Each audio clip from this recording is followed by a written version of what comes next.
Right now, beneath the floor of every atom in your body, there is a depth where physics simply stops. Not slows, not blurs, stops. The two greatest theories our species has ever produced, one so precise it matches experiment to 12 decimal places, the other so reliable your phone's navigation must correct for it every single day, both fail there, together, at the same exact address, 10 to the power of negative 35 meters. Physicists have known that address since 1899, before either theory existed, and when they push their equations toward it, the mathematics does not return wrong answers, it returns infinity. The same thing happens at the center of every black hole, and in the first 10 to the power of negative 43 seconds of the universe, the one moment in all of history that no equation can describe. This is the hardest problem in physics. By the end of tonight, you will know exactly why it is also the most fascinating, and why its century of failure may be the most hopeful story in science. Before we begin, if you enjoy questioning reality at this slow pace, a quick like or subscribe really helps the channel grow. It is a small thing for you, and it means the world to me. Now, let's ease in. Physics has never been better at its job than it is right now. That is worth sitting with for a moment, because everything that follows tonight depends on it. We are not going to begin with a crisis. We are going to begin with a victory. Two victories, actually, because you cannot feel the true weight of the problem we are walking toward until you understand just how good the two theories at the heart of physics really are. They are not merely good. They are the most precisely confirmed structures of thought that human beings have ever produced, and you have been trusting your life to both of them since before you woke up this morning. Let us start with the small. Quantum mechanics, and the fuller framework built on top of it, called quantum field theory, describes the world of atoms, electrons, and light. It is the physics of the very small, and it is famously strange. Particles that behave like waves, properties that do not exist until they are measured. A world assembled out of probabilities. We have spent whole nights on this channel inside that strangeness. But tonight, I want you to see its other face, the face that working physicists see. Quantum theory is not vague. It is not hand-waving. It is the most accurate predictive machine ever constructed. Here is the standard example, and it deserves to be told slowly. An electron behaves like a tiny magnet, and the strength of that magnet is described by a number called the G factor. The simplest theory says the G factor should be exactly 2. But quantum field theory says no. The electron is never truly alone. It moves through a vacuum that seethes with fleeting activity, and that activity nudges the electron's magnetism by a tiny, calculable amount. Physicists have now calculated that nudge through thousands upon thousands of contributing terms, and experimenters, in parallel, have measured the electron's actual magnetism, most recently to a precision of about 1 part in 10 trillion. The calculation and the measurement agree to roughly 12 significant digits. 12. To put that in perspective, that is like measuring the distance from New York to Los Angeles and getting it right to within the width of a human hair. There is nothing else in science, not in chemistry, not in biology, not in astronomy, that agrees with experiment so exactly. When people call quantum electrodynamics the most successful theory in history, this number is what they mean. Now let us go to the large. General relativity is Einstein's theory of gravity, published in 1915, and it is a completely different kind of idea. It says that gravity is not a force reaching across space. It says that mass and energy bend the fabric of space and time itself, and that things fall because they are following the curves. A planet orbiting a star is not being pulled. It is coasting along the straightest possible path through a bent geometry. It sounds like poetry, and for a while, some physicists dismissed it as little more than that. Then the predictions started coming true, one after another, for 100 years, without a single failure. The planet Mercury's orbit drifts in a way Newton's gravity could not explain.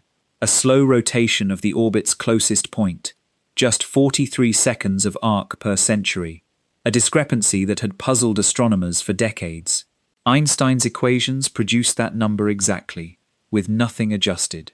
In 1919, Arthur Eddington photographed stars near the Sun during a total eclipse and found their light bent by the Sun's curvature of space, by the amount Einstein predicted.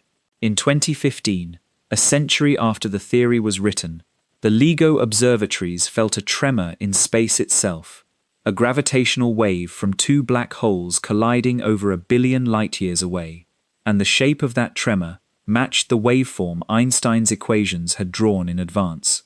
And in 2022, a laboratory in Colorado measured time running at measurably different rates across a single millimeter of height, because the lower clock sat very slightly closer to the center of the Earth, 1 millimeter. The theory passed again, this time to a precision of about 1 part in 10 billion trillion. You do not have to visit a laboratory to see this. If you have ever used your phone to navigate, you have personally used general relativity. The clocks on GPS satellites run fast relative to clocks on the ground. The satellites sit higher in Earth's gravity, where time genuinely runs quicker, and they also move fast, which slows their time somewhat. The two effects together come to about 38 microseconds per day. That sounds like nothing. But if engineers did not correct for it, your position on the map would drift by roughly 10 kilometers every single day. Your navigation works because Einstein was right about the bending of time, and it has to be corrected every day, forever, or the whole system quietly falls apart. So here is where we stand. One theory governs the small. It runs the chemistry in your body, the transistors in the phone beside your bed, the light leaving this screen. The other governs the large. It runs the planets, the galaxies, the flow of time in Earth's gravity, the collisions of black holes. Together they cover, as far as anyone can tell, everything that has ever been observed, every experiment, every telescope image, every particle collision, every clock comparison. One of these two theories accounts for it. There is no third theory waiting in the wings that we secretly need for some known phenomenon. The inventory of reality, as measured, is fully covered. And both theories have a quality that is easy to miss. They are not collections of rules. Each one flows from a single founding principle. Quantum field theory flows from the mathematics of probability waves and symmetry. General relativity flows from the idea that falling and floating are the same thing, that gravity is geometry. Each is internally consistent, elegant, and complete on its own terms. Physicists who spend their lives inside either one describe the experience the same way. The theory feels less like an invention and more like something that was found. Now I am going to tell you the thing that this entire night is about, and I want you to hear it while the two victories are still fresh in your mind. These two theories, the two most successful, most precisely verified descriptions of nature ever achieved, cannot both be true. Not as they stand. They are built on assumptions about space and time that flatly contradict each other. Each one, at its foundation, makes a claim about the stage on which the world performs, and the two claims cannot be reconciled. This is not a matter of interpretation, and it is not a philosophical quibble. When you force the two sets of equations into the same calculation, in the situations where both should apply at once, the mathematics does not merely get difficult, it collapses. It begins producing infinities, answers of infinite size where finite numbers should be, and it produces them in a way that, uniquely in the history of physics, nobody has been able to repair. Physicists have known this for the better part of a century. Einstein himself saw it coming as early as 1916, in a paper written just months after general relativity was finished, when he noted that quantum effects would eventually have to modify his beautiful new theory of gravity. He then spent the last 30 years of his life searching for the deeper theory that would make the two halves of physics whole, and he failed. On the day before he died, in April of 1955, he was still working. The final page of unified field theory calculations was found on his desk at Princeton Hospital. The greatest scientific mind of the modern era spent 3 decades on this problem, full-time, and made essentially no progress. Neither, in the 70 years since, has anyone else, not Feynman, not Hawking, not the thousands of brilliant people who have devoted entire careers to it. It is routinely called the hardest problem in physics, and almost nobody who works on it disputes the title. And yet, and this is the strange part, the part that gives tonight its shape, the physicists who spend their lives closest to this failure do not describe it with despair. Ask them why they chose this problem, of all problems, and they light up. They will tell you it is the most fascinating question in all of science, that they feel lucky to work on it, that they would choose it again. The hardest problem in physics is also, by the testimony of the people it defeats daily, the most fascinating one. That is a genuinely odd combination, if you think about it. Why would a century of failure be magnetic? What exactly is on the other side of this wall that makes the wall itself beautiful? There is a real answer to that question. It is specific, it has evidence behind it, and it is one of my favorite ideas in all of physics. But it will not mean anything if I just say it now. It has to be earned, piece by piece, the same way physics earned it, through a story that begins, of all places, with a heated oven in Berlin at the very end of the 1800s. By the end of tonight, you will know exactly why the hardest problem in physics is also the most fascinating, and I promise the answer is stranger and more hopeful than you expect. First, though, we need to understand the contradiction itself, because the conflict between these two perfect theories is not where most people think it is. It is deeper. It is about the stage itself. Every play needs a stage. That sounds too obvious to say out loud, but hold on to it, because it is the single most useful idea for understanding why physics is stuck, and it is the idea this whole night will keep returning to. In physics, the stage is space and time, the arena where events happen, the backdrop against which particles move and fields ripple, and clocks tick. Every physical theory ever written makes some assumption about that stage, usually without announcing it. And the deepest conflict in science, the one we are circling tonight, comes down to the fact that our two best theories make opposite assumptions about whether the stage is part of the play. Quantum mechanics, in its original form, inherited its stage straight from Isaac Newton. When Erwin Schrödinger wrote down his famous equation in 1926, the equation that tracks the probability waves of particles, he treated space as a fixed grid, and time as a universal clock, ticking at the same rate for everyone, everywhere. The wave evolves in time, and time is simply there, absolute and untouched, exactly as Newton imagined it 2.5 centuries earlier. This was already known to be wrong when Schrödinger did it. Einstein had shown 20 years before that space and time flex with motion, that simultaneity is relative, that no universal clock exists. But the approximation worked beautifully for slow-moving electrons in atoms, so the theory raced ahead on borrowed scenery. The repair job came in stages, and the first stage was one of the great triumphs of the 20th century.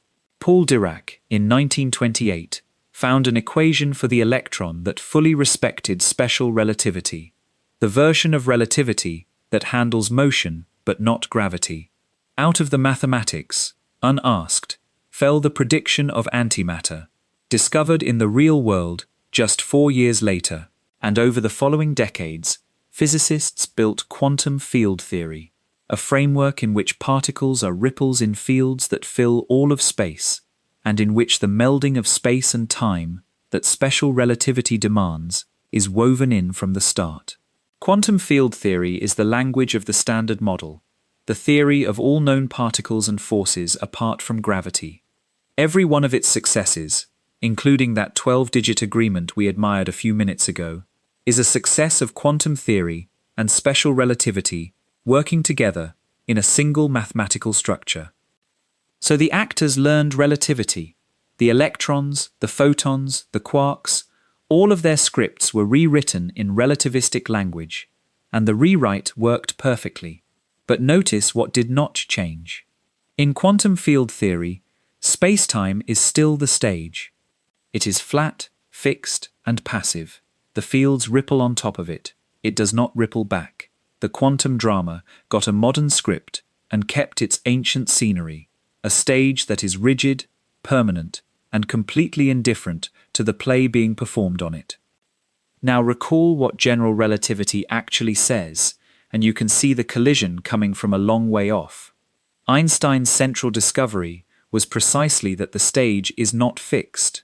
The stage bends. Mass and energy curve spacetime. Curved spacetime tells mass and energy how to move. The scenery and the actors are locked in conversation. And the theory goes further than most people realize. And this is the crucial step tonight, so let me say it as plainly as I can. In general relativity, the gravitational field is not something draped over space-time, the way the electromagnetic field is. The gravitational field is space-time. Its curvature, its geometry, its shape. That is what gravity is. There is no difference between the two.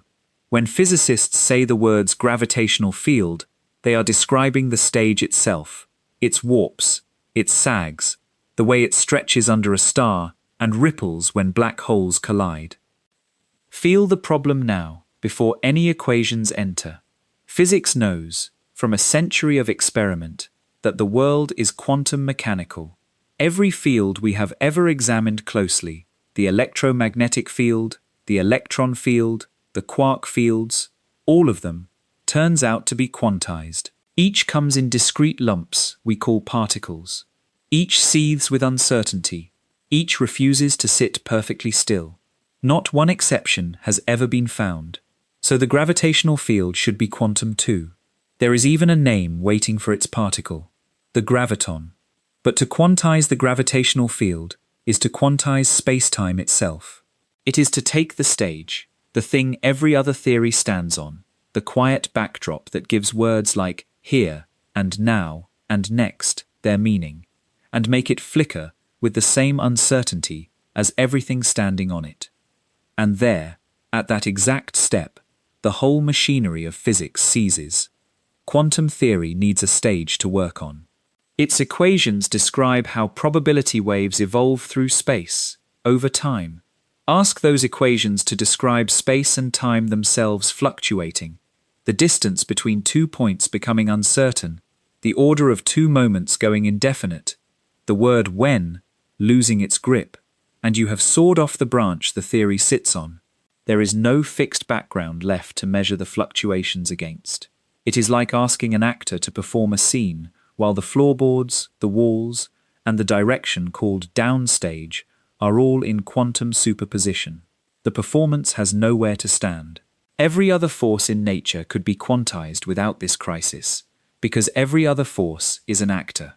Gravity is the only one that is also the theatre, and physics has never once had to quantize a theatre.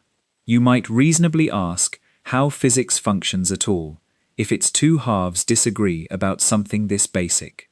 The answer is a kind of cosmic good fortune, and it explains why the crisis stayed hidden in plain sight for so long.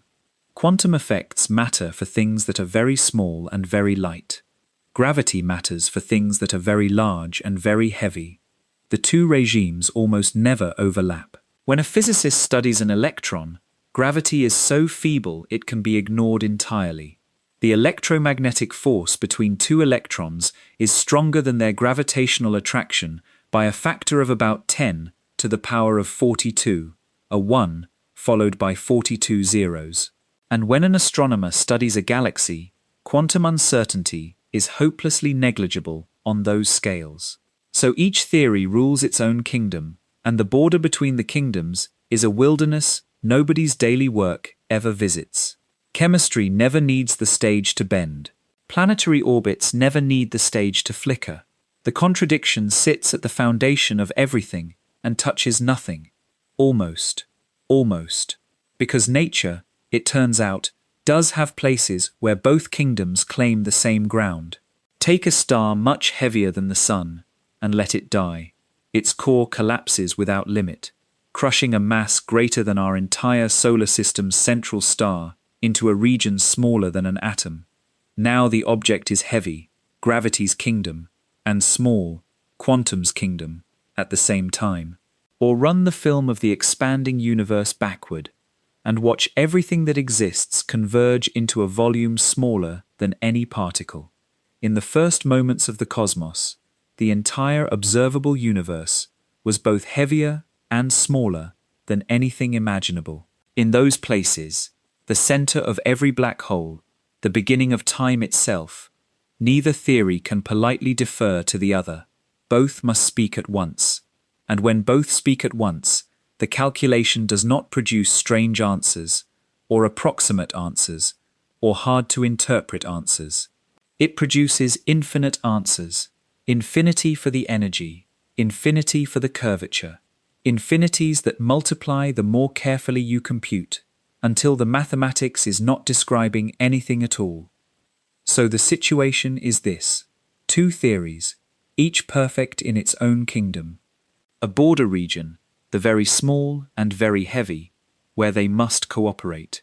And at that border, a mathematical breakdown so total that after 100 years of effort by the best minds our species has produced, no one has fixed it. This is the problem physicists call quantum gravity, and it is not a puzzle about some exotic corner of nature. It is a puzzle about whether space and time, the stage under your bed, under your city, under everything you have ever experienced, are what our theories say they are. They cannot be. At least one of our two perfect theories is hiding something, and the something is enormous. Here is the question I want you to carry through the rest of tonight. Physicists call this the hardest problem in physics, and yet, almost in the same breath, they call it the most fascinating. Not the most frustrating, not the most hopeless, the most fascinating. By the end of the night, you will know exactly why, and the answer will change how you think about failure itself, in science and maybe elsewhere too. But the answer lives inside a pattern, and the pattern can only be seen by going back to the beginning. Because this is not the first time physics has calculated an answer and got an infinity. It has happened twice before, at the turn of two different centuries. Both times, the infinity looked like a catastrophe. Both times, it turned out to be something else entirely, something closer to a letter, waiting to be opened. The first of those letters arrived in Berlin, in the autumn of the year 1899, addressed to a quiet, conservative, utterly respectable professor of thermodynamics who wanted nothing whatsoever to do with revolutions. His name was Max Planck, and what he found is where our story truly begins. The 1890s were supposed to be the end of physics. That is not an exaggeration for effect. It was the actual mood of the profession. Newton's mechanics explained motion, from cannonballs to comets. Maxwell's equations, barely 3 decades old, had unified electricity, magnetism, and light into one shining structure. Thermodynamics governed heat and steam, and the engines driving the industrial world. Prominent voices suggested that the great edifice was essentially complete, and that the future of physics lay in measuring the known constants to one more decimal place. A young man in Munich named Max Planck had been advised, in 1874, not to go into physics at all, because almost everything was already discovered. He went anyway, not to make revolutions, but because he loved the idea that beneath the changing world there were absolute laws, permanent and universal, holding everything steady. There was, however, a small problem with ovens.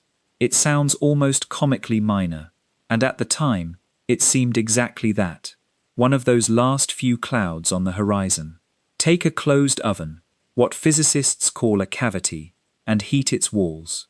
The interior fills with radiation, light in a spread of wavelengths, and you can measure how much energy glows at each wavelength. A warm oven glows in the infrared, where your eyes see nothing, but your skin feels heat. Hotter, and it glows dull red, then orange, then white. German laboratories in the 1890s, driven partly by the very practical question of how to make efficient light bulbs, measured these glow curves with beautiful precision. The measured curve rose from long wavelengths to a gentle peak, then fell away smoothly at short wavelengths. Nature's answer was a soft, well-behaved hill. Then theorists tried to derive that hill from first principles, and classical physics said something insane. The reasoning seemed bulletproof. The radiation inside the cavity forms standing waves, like the vibrations on a guitar string, and classical thermodynamics assigns every possible wave an equal share of the thermal energy. But count the possibilities. The shorter the wavelength, the more distinct waves fit inside the cavity. Go to shorter and shorter wavelengths, toward the ultraviolet and beyond, and the number of possible waves grows, without any limit at all. Infinitely many waves, each entitled to its share of energy. Add up the shares, and classical physics predicts that any warm object should pour out an infinite amount of energy, almost all of it at vanishingly short wavelengths. Your oven should be a death ray. Your own body, at its gentle warmth, should blaze with unlimited ultraviolet fire. The prediction was not slightly wrong. It was infinitely wrong, and a later generation gave the failure a suitably operatic name, the ultraviolet catastrophe. I want to pause on what this moment actually was, because tonight's entire story turns on learning to read moments like it. Classical physics was not mildly inaccurate about cavity radiation, the way a weather forecast is mildly inaccurate. Its most careful, most rigorous reasoning produced the answer infinity for a quantity, the glow of a warm box, that is plainly, measurably finite. When a theory does that, the theory is not making an error of detail. It is confessing something structural. An infinity is never a number. It is a message. It is the mathematics telling you, in the only language it has, that one of your assumptions about reality, something so obvious you never thought to question it, is false. The catastrophe was classical physics straining against a truth it had no words for, and snapping. Planck was the one who found the false assumption, and he found it in the last weeks of the year 1900, working, by his own account, in something close to desperation. The assumption was this, that energy flows continuously, in any amount, like water. Planck discovered that the glow curve could be derived perfectly, matching every data point the laboratories had. If energy could only be exchanged in discrete packets, tiny indivisible units, each proportional to the frequency of the wave. He called the packet a quantum, from the Latin for how much. A short wavelength wave has a high frequency, so its minimum packet is large, and a warm oven simply cannot afford it. The expensive short waves go dark, the energy sum comes out finite, and the infinite ultraviolet fire is extinguished by, of all things, an accounting rule. The catastrophe vanished, the curve fit, and the quantum era began, in the reluctant hands of a man who did not believe in it. Planck called the move an act of desperation, and he spent years afterward trying to undo his own discovery, searching for some way to fit the quantum back inside classical physics. He later admitted that those futile attempts cost him a great deal of effort. The revolution's founder was its first and most stubborn skeptic. Remember that pattern, because it will return before the night is over. But it is the other thing Planck did. The year before, in 1899, in a paper almost nobody remembers, that reaches directly into the heart of our problem tonight. Planck was bothered by something charmingly philosophical: units. The meter, he noted, is a human artifact, at the time defined by a metal bar kept in a vault near Paris, itself descended from a survey of the Earth. The second is a fraction of our particular planet's spin. An alien civilization would know nothing of Paris or of Earth's rotation. Was there, Planck asked, a system of units built only from nature itself? Units that would, in his words, necessarily retain their meaning for all times and for all civilizations, even extraterrestrial and non-human ones. There was. Planck took three constants of nature: the speed of light from Maxwell's theory, the gravitational constant from Newton's, and the new constant from his own radiation work, the number that sets the size of the quantum, which today carries his name. Three numbers, drawn from light, gravity, and the quantum, and from just these three, combined in the only ways the arithmetic of units allows, there emerge natural measures of length, of time, of mass, of temperature, a length built into the universe itself, a tick of time, owed to no planet and no civilization. They are now called the Planck units, and when you compute them, they come out fantastically far from human scales. The Planck length is about 10 to the power of negative 35 meters, a decimal point followed by 34 zeros before the first digit. The Planck time is about 10 to the power of negative 43 seconds.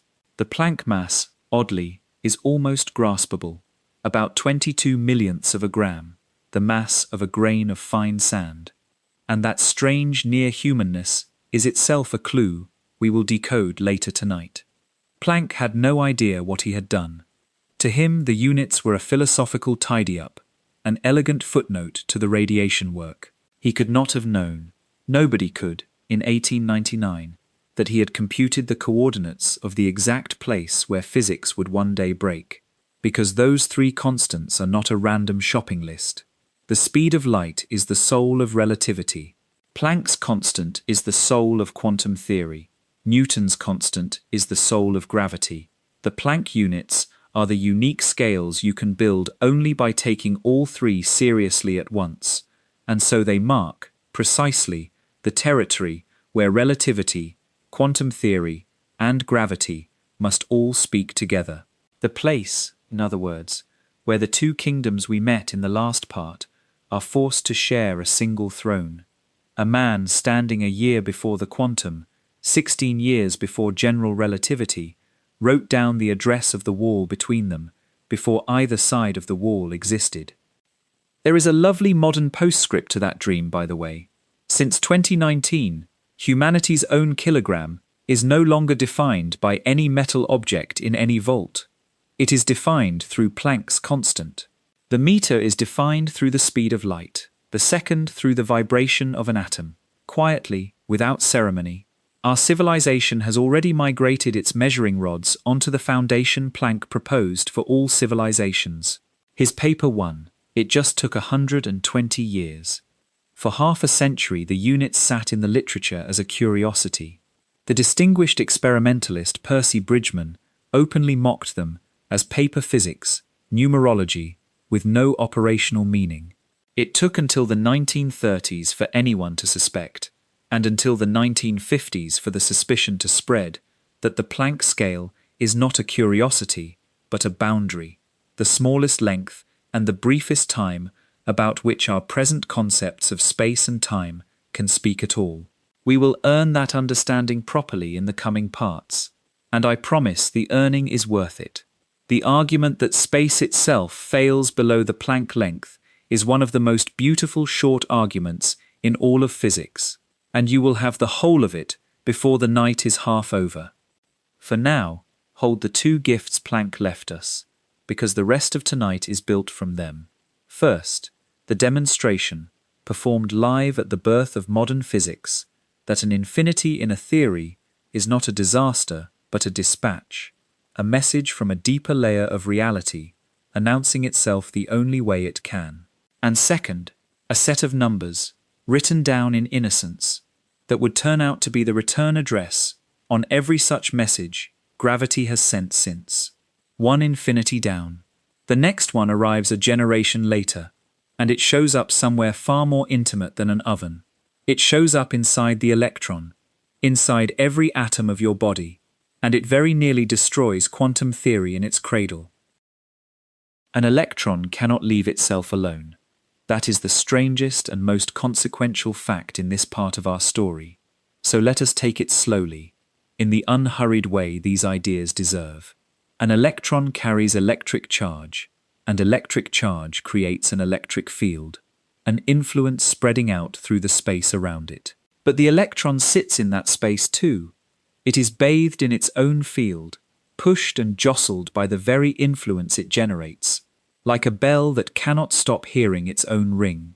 Physicists call this self-interaction, and the energy tied up in it is called self-energy. And the moment you try to calculate that self-energy, something goes badly wrong. The trouble predates quantum theory entirely, which is worth knowing. It shows how far down the roots go. Around 1904, the physicists Max Abraham and Hendrik Lorentz tried to model the electron classically, as a tiny charged sphere, and to compute the energy of its field. The field grows stronger the closer you stand to the charge, so the calculation depends on the electron's size. Make the sphere smaller, and the field near its surface grows fiercer, and the total energy climbs. Shrink the sphere all the way down to a true point, which is what every experiment says the electron is. We have probed it down to a billionth of a meter, and found no interior structure at all, and the energy of its own field climbs to infinity. A single electron, by this reckoning, should carry infinite energy, which by Einstein's own equivalence of energy and mass means infinite mass. It should be immovable. It should, frankly, be impossible. And yet there it sits, in every atom of your body, light as anything, moving with perfect grace. Quantum theory made the disease subtler and worse. In quantum field theory, remember, the vacuum is not empty. The fields that fill space cannot sit perfectly still. The uncertainty principle forbids perfect stillness. So even in a total void, they shimmer with fleeting activity, transient ripples flickering in and out, on timescales too brief to observe directly.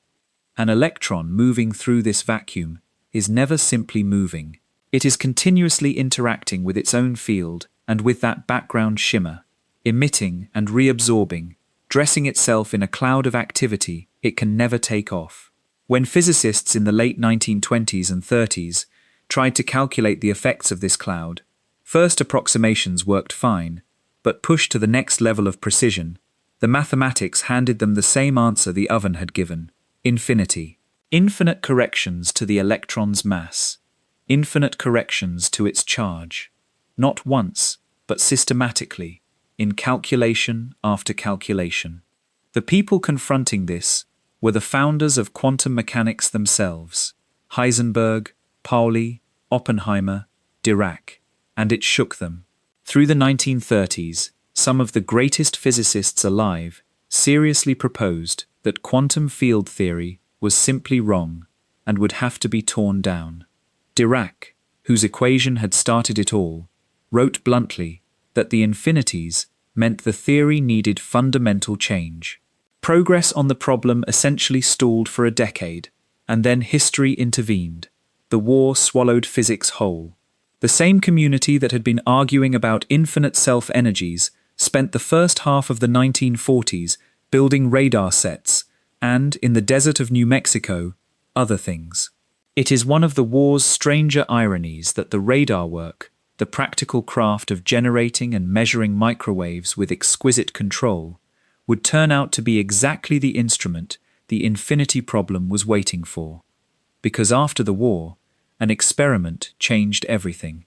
Dirac's elegant equation made a clean prediction about the hydrogen atom. Two particular energy levels, two of the rungs on the ladder the electron can occupy, should have exactly the same energy. Perfectly degenerate in the jargon. In 1947, Willis Lamb and his student Robert Rutherford, using microwave techniques straight out of the radar program, measured those two rungs directly. They were not identical. One sat above the other by a tiny interval, about 1,000 megacycles, in the units of the day, a shift so small it corresponds to about 4 millionths of 1 electron volt. The gap is now called the Lamb shift, and its meaning was immediate and electric. Something was nudging the electron in hydrogen, something Dirac's clean equation did not contain. The vacuum itself, That restless shimmer, the cloud the electron cannot take off, was shifting the atom's rungs. The self-interaction was not a mathematical disease to be wished away. It was real, it was measurable, and it had just been measured. Now come with me to the scene where the logjam breaks, because it deserves to be seen rather than summarized. It is the 2nd of June, 1947. A chartered bus is rolling east across Long Island, New York, carrying about 24 physicists. Oppenheimer, Hans Bethe, Victor Weisskopf, a young Richard Feynman, a young Julian Schwinger, Willis Lamb with his fresh data. America has just learned to be proud of its physicists, and the pride takes odd forms. At one point, the bus picks up a police motorcycle escort, sirens and all, and the 24 theorists are swept along the road like visiting royalty. They are bound for the Ram's Head Inn, a small white clapboard hotel on Shelter Island, at the far tip of Long Island between the two forks. Quiet water, gulls, a porch with rocking chairs. Along the way, there is a banquet in their honor, hosted by a local chamber of commerce, whose president had sons in the Pacific War and wanted, simply, to thank physicists. The men are slightly embarrassed by all of it. Most of them have spent the last 5 years on weapons and radar. This small island meeting is the first time since the war that they will sit together and think, purely, about the foundations of their subject. 24 men, 3 days, 1 topic. On the first morning, in the inn's modest meeting room, Lamb stands up and shows the measurement, the 2 rungs of hydrogen, split. Everyone in the room understands together what it means. The infinity they had all despaired of before the war is not a sign that the theory is nonsense. The self-energy is physical. The cloud is real. The theory is not wrong. It is unfinished, and nature has just handed them the exact size of what is missing. Feynman would say, years later, that this was the most important conference of his life. What happens next has become one of physics' best-loved stories, and it belongs to Hans Bethe. When the conference ends, Bethe boards a train. He is heading upstate, towards Schenectady, where he consults for General Electric. He is a broad-shouldered, deliberate man, famous for computational power, the way other physicists are famous for ideas. He had worked out, a decade earlier, the nuclear reactions that make the stars shine. And there, on the train, with the summer landscape of New York sliding past the window, he takes out paper and works the problem. His move is audacious in its simplicity. The self-energy of the electron is infinite, fine. But an electron bound inside a hydrogen atom and a free electron drifting through empty space have infinite self-energies of the same kind. So subtract them. Let the 2 infinities annihilate each other, and see what finite remainder survives. Because any measurable difference between the bound rung and the free electron should live in that remainder. The subtraction is rough. It is non-relativistic. It would make a mathematician wince. But by the time the train pulls in, Bethe has a number, about 1,040 megacycles. Lamb's measurement was about 1,000. 1 infinity, subtracted from another, leaving behind a small, finite, correct piece of reality. Word of the calculation went around the community like current through a wire. Bethe himself reportedly said the answer might be right precisely because the method was so crude. The infinities were identical twins, and removing them cleanly was the whole game. Within 2 years, that rough subtraction on a train had been transformed into a complete, relativistic, systematic procedure by 3 men working in parallel. Julian Schwinger, in Harvard lecture halls, with mathematics so dense colleagues joked only he could follow it. Richard Feynman, at Cornell, with his diagrams, little pictures of particles meeting and parting that turned nightmarish calculations into something like grammar. And, astonishingly, Shinichiro Tomonaga in Tokyo, who had worked out the same structure during the war itself, in a firebombed city, writing by hand, cut off from every Western journal, and published it in Japanese, where no one in America or Europe would see it for years. When his papers finally crossed the ocean, the priority was undeniable. He had gotten there first, alone, in the dark. 3 roads, 1 summit. A young Freeman Dyson would soon prove the 3 approaches were mathematically identical. 1 theory, wearing 3 costumes. The costumes had a shared name for their common trick. The trick of Bethe's train ride made rigorous. They called it renormalization. We are going to open up that trick in the next part. How it works, why it works, and the uneasy conscience it left behind in the very people who invented it. Because renormalization is the hinge of tonight's entire story. It is the reason quantum electrodynamics agrees with experiment to 12 digits. It is the tamed infinity, the message answered, the second letter opened. And it is the exact trick, the only trick physics has ever found for this, that gravity will refuse. Keep Bethe's subtraction in your mind as we go. 2 infinities, cancelling, leaving truth behind. The whole modern world, in a sense, balances on that cancellation. What nobody on Shelter Island could have guessed is that there is one field in nature where the twins are not identical, where the infinities multiply faster than any subtraction can chase them. But that revelation is still 20 years down the road. First, the triumph.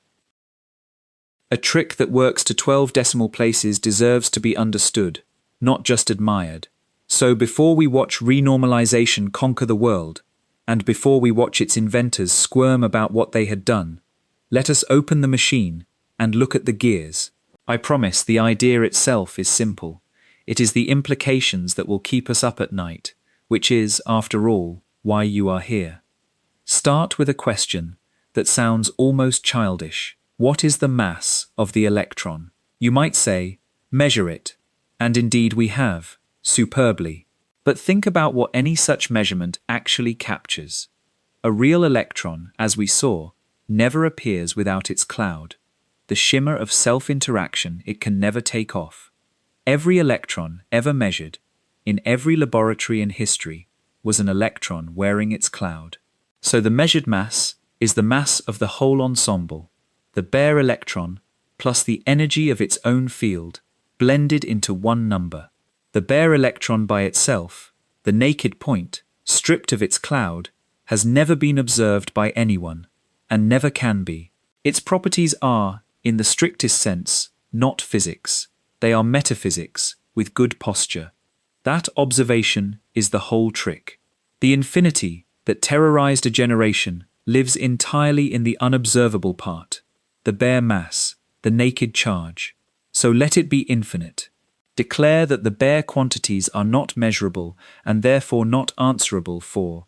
Write the theory so that in every calculation of anything observable, the infinite bare quantity and the infinite cloud energy are combined and traded together for the finite measured value, the number from the laboratory.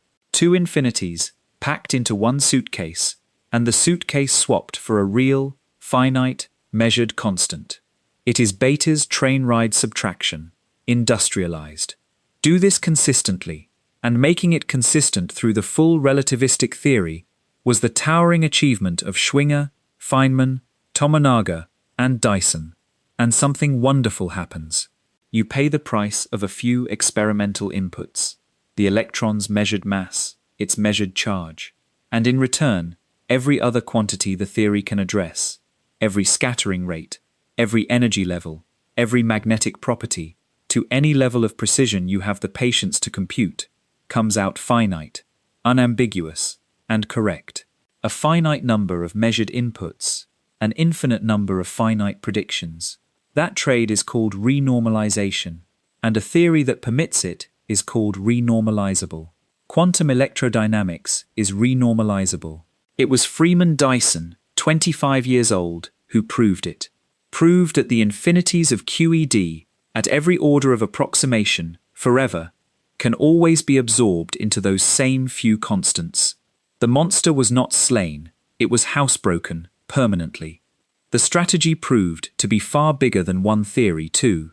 Over the following decades, the entire standard model of particle physics, the theory of the weak force that powers the sun's furnace, the theory of the strong force that binds atomic nuclei, was built to the same specification. Each piece had its infinities, each was shown to be renormalizable, its infinities absorbable into a finite list of measured constants. The hardest case, the unified electroweak theory, was cracked in 1971 by a Dutch graduate student named Gerard Hooft, all of 25 years old, in a calculation so consequential it eventually brought him and his supervisor the Nobel Prize.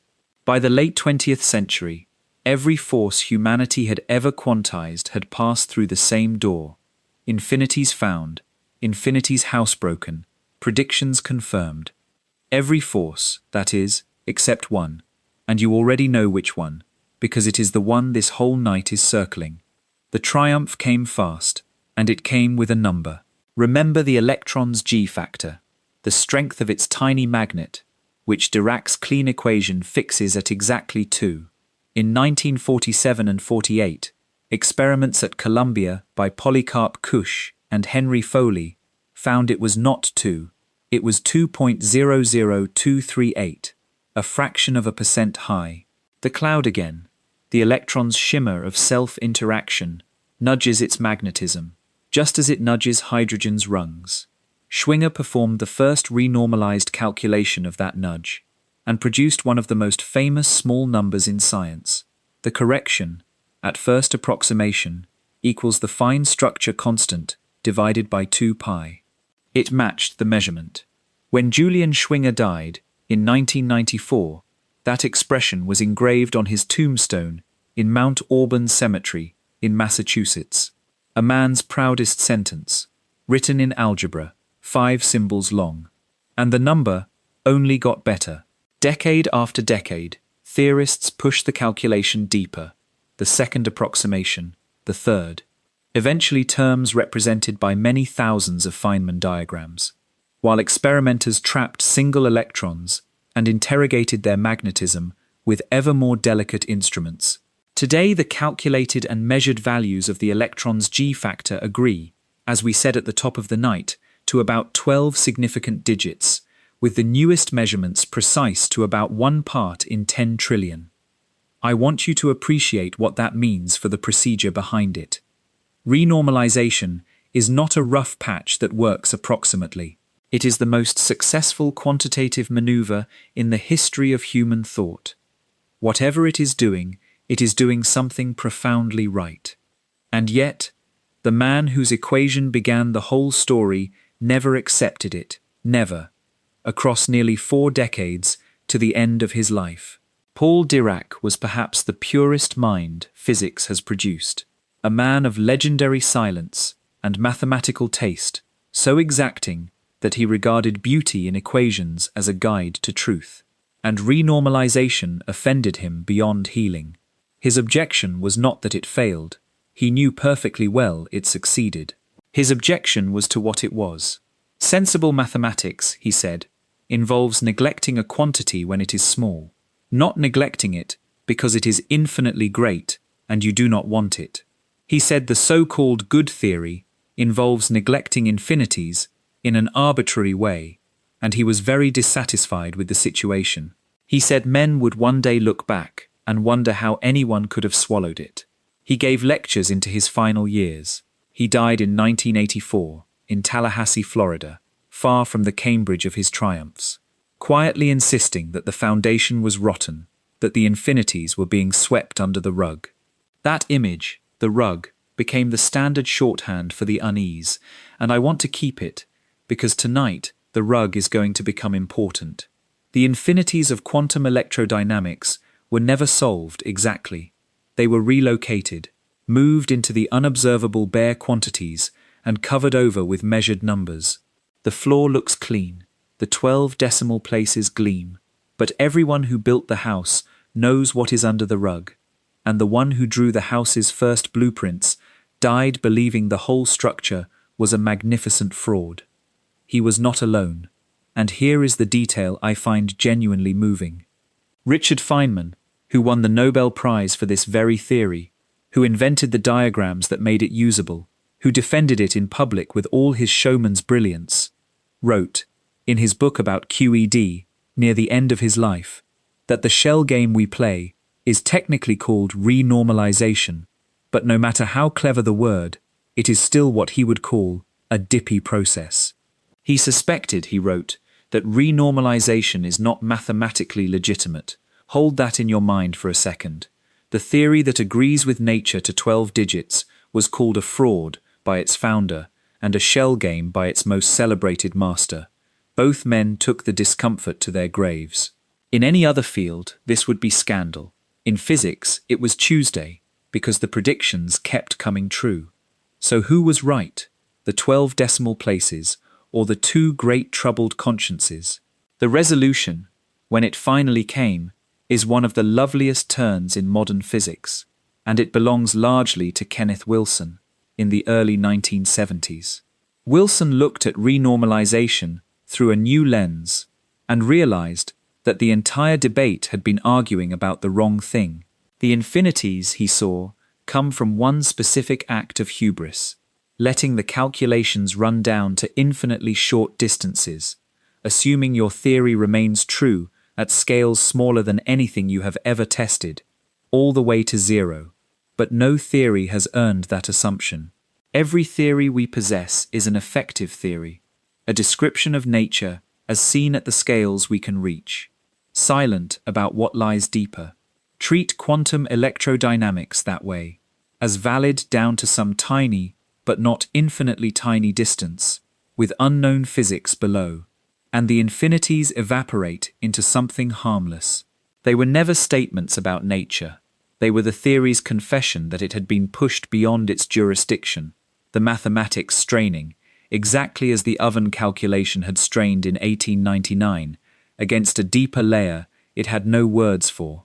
Renormalization works because it is precisely the art of quarantining your ignorance of the depths, so that predictions at accessible scales come out right, regardless of what those depths contain.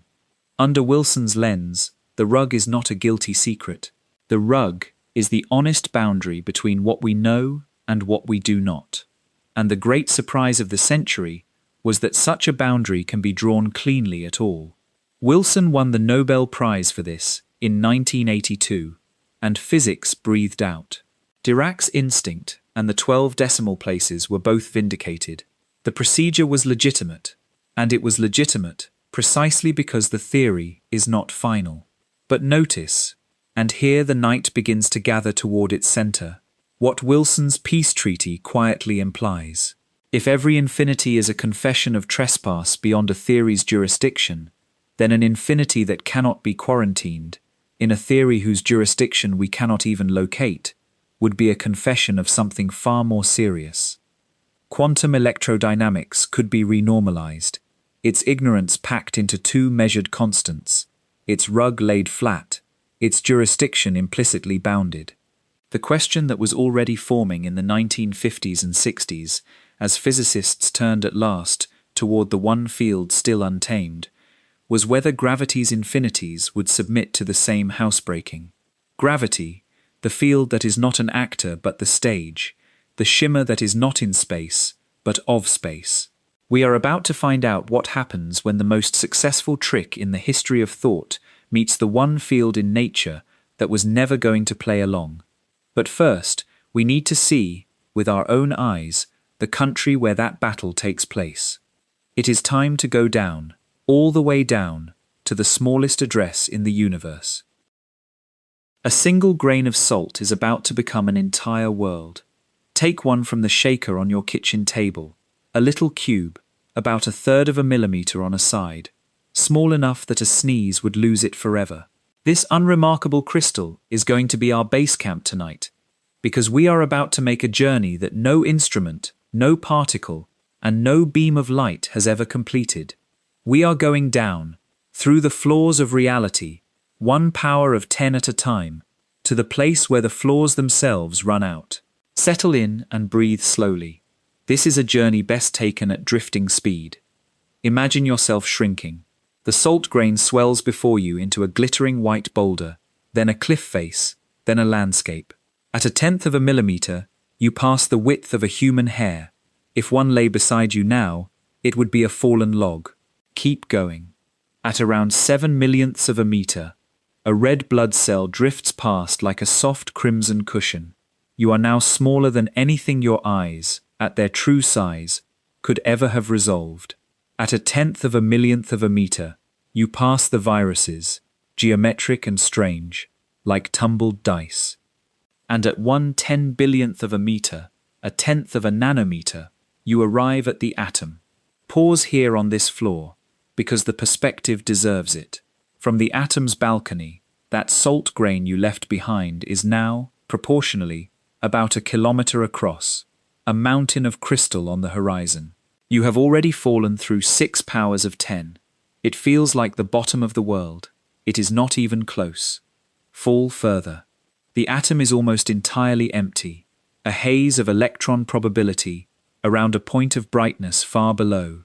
You drop through the haze, 10,000 times smaller, to the nucleus, a dense cluster at about 10 to the power of -14 meters. Inside it, the protons, each about 8/10 of a femtometer across, 10 to the power of -15. To put that in perspective, if an atom were a cathedral, its nucleus would be a housefly on the cathedral floor. You are now at the scale of nuclear physics, the deepest territory that touches ordinary human life, the scale of reactors and of stars. One more push takes you to the true frontier, the Large Hadron Collider, the most powerful microscope our species has ever built, 27 kilometers of tunnel, thousands of superconducting magnets, beams of protons carrying the energy of freight trains, can resolve structure down to roughly 10 to the power of -19 meters, perhaps a shade beyond. 10,000 times finer than a proton. This is it. This floor, this exact depth, is the absolute limit of human vision. Every experiment ever performed, every particle ever detected, every fact ever established about the small, lives at this floor or above it. Now the lights go out, and the elevator keeps going down. Because the Planck length, the floor Max Planck's 3 constants pointed to in 1899, is not 1 or 2 levels below the frontier. It is 16 further powers of 10 down, 16 more floors, each 10 times deeper than the last, in total darkness, with no experimental lamp ever lit. Feel how far that is. The step from the LHC's limit down to the Planck length is as large as the step from a walking person down to the LHC's limit. All of known physics, the atom, the nucleus, the quarks, everything ever measured, occupies the top half of the stairwell. The bottom half is silence. If you want a single image for the state of fundamental physics, take that one. We live in a tower whose upper floors are brilliantly lit and mapped to 12 decimal places, and whose lower half has never once been visited. Let me give you the famous comparison, because on a channel like this one, it has to be savoured. A proton is larger than the Planck length by a factor of about 10 to the power of 20, a 1 followed by 20 zeros, and the observable universe, the entire sphere of everything we can see, 93 billion light-years across, is larger than a tall tree by almost exactly the same factor. Hold the balance of that in your mind, like a set of scales. On one side, a tree against the whole universe. On the other, the Planck length against a single proton. The gulf inside every particle of your body is as profound as the gulf that makes you cosmically small. You are, at this moment, suspended halfway down an abyss of scale, with as much below the proton as there is above the treetops. And time has the same abyss. The Planck time is the interval light needs to cross one Planck length, about 10 to the power of -43 seconds, 5 4/10, with 43 zeros between it and the decimal point. There are about 19,000 billion Planck times in every single second. To put that in perspective, the universe is about 440 million billion seconds old, and 1 second contains vastly more Planck times than the number of seconds that have passed since the Big Bang. More, by a factor of 100 trillion trillion. Every heartbeat of yours contains an ocean of these instants, deeper than all of cosmic history. Somewhere beneath the flow of your evening, beneath the sound of this voice, beneath the slow blink of your tired eyes, time itself may be built from ticks that fine. What would you even find down there, in the dark below the last floor? The most evocative guess in physics belongs to John Wheeler, who reasoned in the 1950s that if quantum uncertainty applies to space-time itself, then at the Planck scale, the smooth geometry we stand on must dissolve, churning, fluctuating, growing momentary bubbles and tunnels and knots, a seething texture he named quantum foam. On the floors we inhabit, space-time is a still ocean, seen from a high-flying plane, flat, glassy, featureless. Descend those 16 dark floors, Wheeler suggested, and you would find the storm, the froth and chop that the stillness was hiding all along. It remains a guess. The foam has never been observed. But it is the picture that has haunted physics for 70 years, and it may be what the wall is protecting. Maybe. Because here we must be honest about what the Planck scale is and is not. And this honesty will matter enormously later. Nothing magical has ever been observed at the Planck length. Nothing at all has ever been observed within 16 powers of 10 of it. The Planck scale is not a measured wall, it is a calculated one. The scale where the mathematics of our two great theories, forced together, predicts its own breakdown. You will sometimes hear a more colourful claim, that the Planck length is the pixel size of the universe, the resolution of reality's screen, and that this proves we are living inside a simulation. It is a genuinely popular idea online, and it deserves a genuine answer. The Planck length is not a pixel. A fixed grid of spatial pixels would leave fingerprints. It would single out a preferred frame of reference, in violation of relativity, and it would subtly disperse light of different energies as it travels. Astronomers have actually tested this. Light from an enormous gamma-ray burst 7 billion light-years away arrived with its different energies in step to within less than a second after a 7 billion-year race, ruling out the simplest forms of Planck-scale pixelation. If space-time is grainy, the grain is far stranger and better hidden than any screen. The wall is real in the mathematics. What stands behind it, no one has seen. But here is the marvel, the one I want you to carry out of this part. Physics cannot see the wall, and yet physics knows its address perfectly, not roughly, not to an order of magnitude of vagueness. The Planck length stands at 1.616 times 10 to the power of negative 35 meters, computed from 3 constants, each measured in ordinary laboratories at human scale. The speed of light from beams and mirrors, the quantum constant from glowing ovens and electron traps, the gravitational constant from a torsion balance you could fit on a dining table. 3 tabletop numbers, multiplied and divided in the only combination the units allow, and out falls the precise depth at which space and time stop making sense. A wall with an address. We have never been there. We may never go. But we have known the address for 127 years, since before we knew there was a wall, before quantum theory, before relativity, when a cautious German professor, tidying up his units, wrote down the coordinates of the end of the world. One more number belongs in your pocket before we leave this part, because the next part will spend it. Among the Planck units there is an odd one out. The Planck length and the Planck time are absurdly, inhumanly small, but the Planck mass is not. It comes out to about 22 millionths of a gram, roughly the mass of a flea's egg, or a fine grain of sand. You could, in principle, hold a Planck mass. That strange homeliness is not an accident, and it is not a joke of the arithmetic.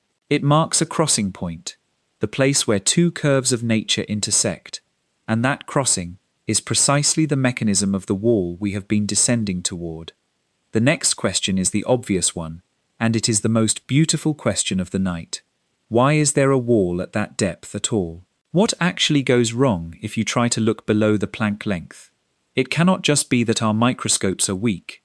16 floors of darkness could in principle be 16 engineering problems, solved by 16 bigger machines. The answer is no, and the reason is not engineering.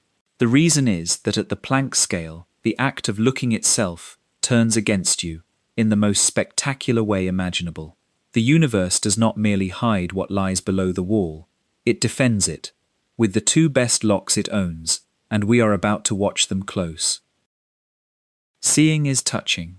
That is the secret buried inside every microscope ever built, and it is the key to the most beautiful argument of the night. So let us make sure it is truly yours before we use it. When you look at anything, this screen, your hand, a distant hill, you are not performing some passive act of reception. Light is hitting the object, bouncing, and carrying news of the collision to your eye. To see a thing is to hit it with something and read the ricochet. There are no exceptions. Vision is contact sport, all the way down. And contact has rules. The finest detail you can resolve is set by the wavelength of whatever you are bouncing. Visible light has wavelengths around 1/2 millionth of a meter, so it can show you a blood cell, but never an atom. The atom is thousands of times smaller than the ripples you are throwing at it, and the ripples wash past it like ocean swells past a pebble. To see smaller, you need shorter waves. And here quantum mechanics adds its fateful clause, the one Heisenberg made famous: shorter wavelength means higher energy. The two are locked together, inversely, without appeal. X-rays, which resolve molecules, pack thousands of times more energy than visible light. The electron beams in a microscope, more still. The proton beams at the Large Hadron Collider, which resolve down to 10 to the power of -19 meters, carry the highest concentrated energies our species can produce. This is why the frontier of the very small is always, necessarily, the frontier of high energy. Why microscope and collider became the same word. Every step downward in size is a step upward in violence. So now let us do the thing physics does best. Take the rules seriously, without flinching, and follow it past every landmark into the dark. Imagine, and this is a thought experiment, the laboratory of last resort, the ultimate microscope. It has one dial, magnification. Point it at a patch of empty space, some unremarkable nothing between two atoms, and begin to turn. The first clicks are familiar country. Visible light. The patch resolves to the width of a bacterium. Ultraviolet, X-rays, molecular detail, then atomic. You turn again. Gamma rays now, each photon carrying more energy than the electrons of an entire atom. And the view sharpens to the scale of nuclei. Again, you are using beams like the great colliders, and the patch of nothing resolves to 1/1000000000 of a billionth of a meter, the smallest view any human instrument has ever achieved. The room hums. Every click of the dial has demanded more energy. Remember, sharper sight is harder touch, and the probes you are now firing into that tiny patch of vacuum carry the concentrated punch of relativistic protons. 16 floors of darkness remain below. You keep turning. And somewhere in those dark floors, a new voice enters the room. And it is not quantum mechanics. It is Einstein. Because energy, general relativity insists, is never just a number. Energy curves space-time. Energy weighs. The beams you are pouring into, that shrinking patch of space, are not merely illuminating it. They are loading it. Packing mass energy into a volume that gets smaller with every click. And general relativity has a stern law about packing energy into small volumes. Compress any amount of mass energy within a critical radius, its Schwarzschild radius, and it collapses. No force in nature can hold it open. The region seals itself behind a horizon, and you have made a black hole. You see where this is going. Turn the dial anyway. The wavelength shrinks toward the Planck length.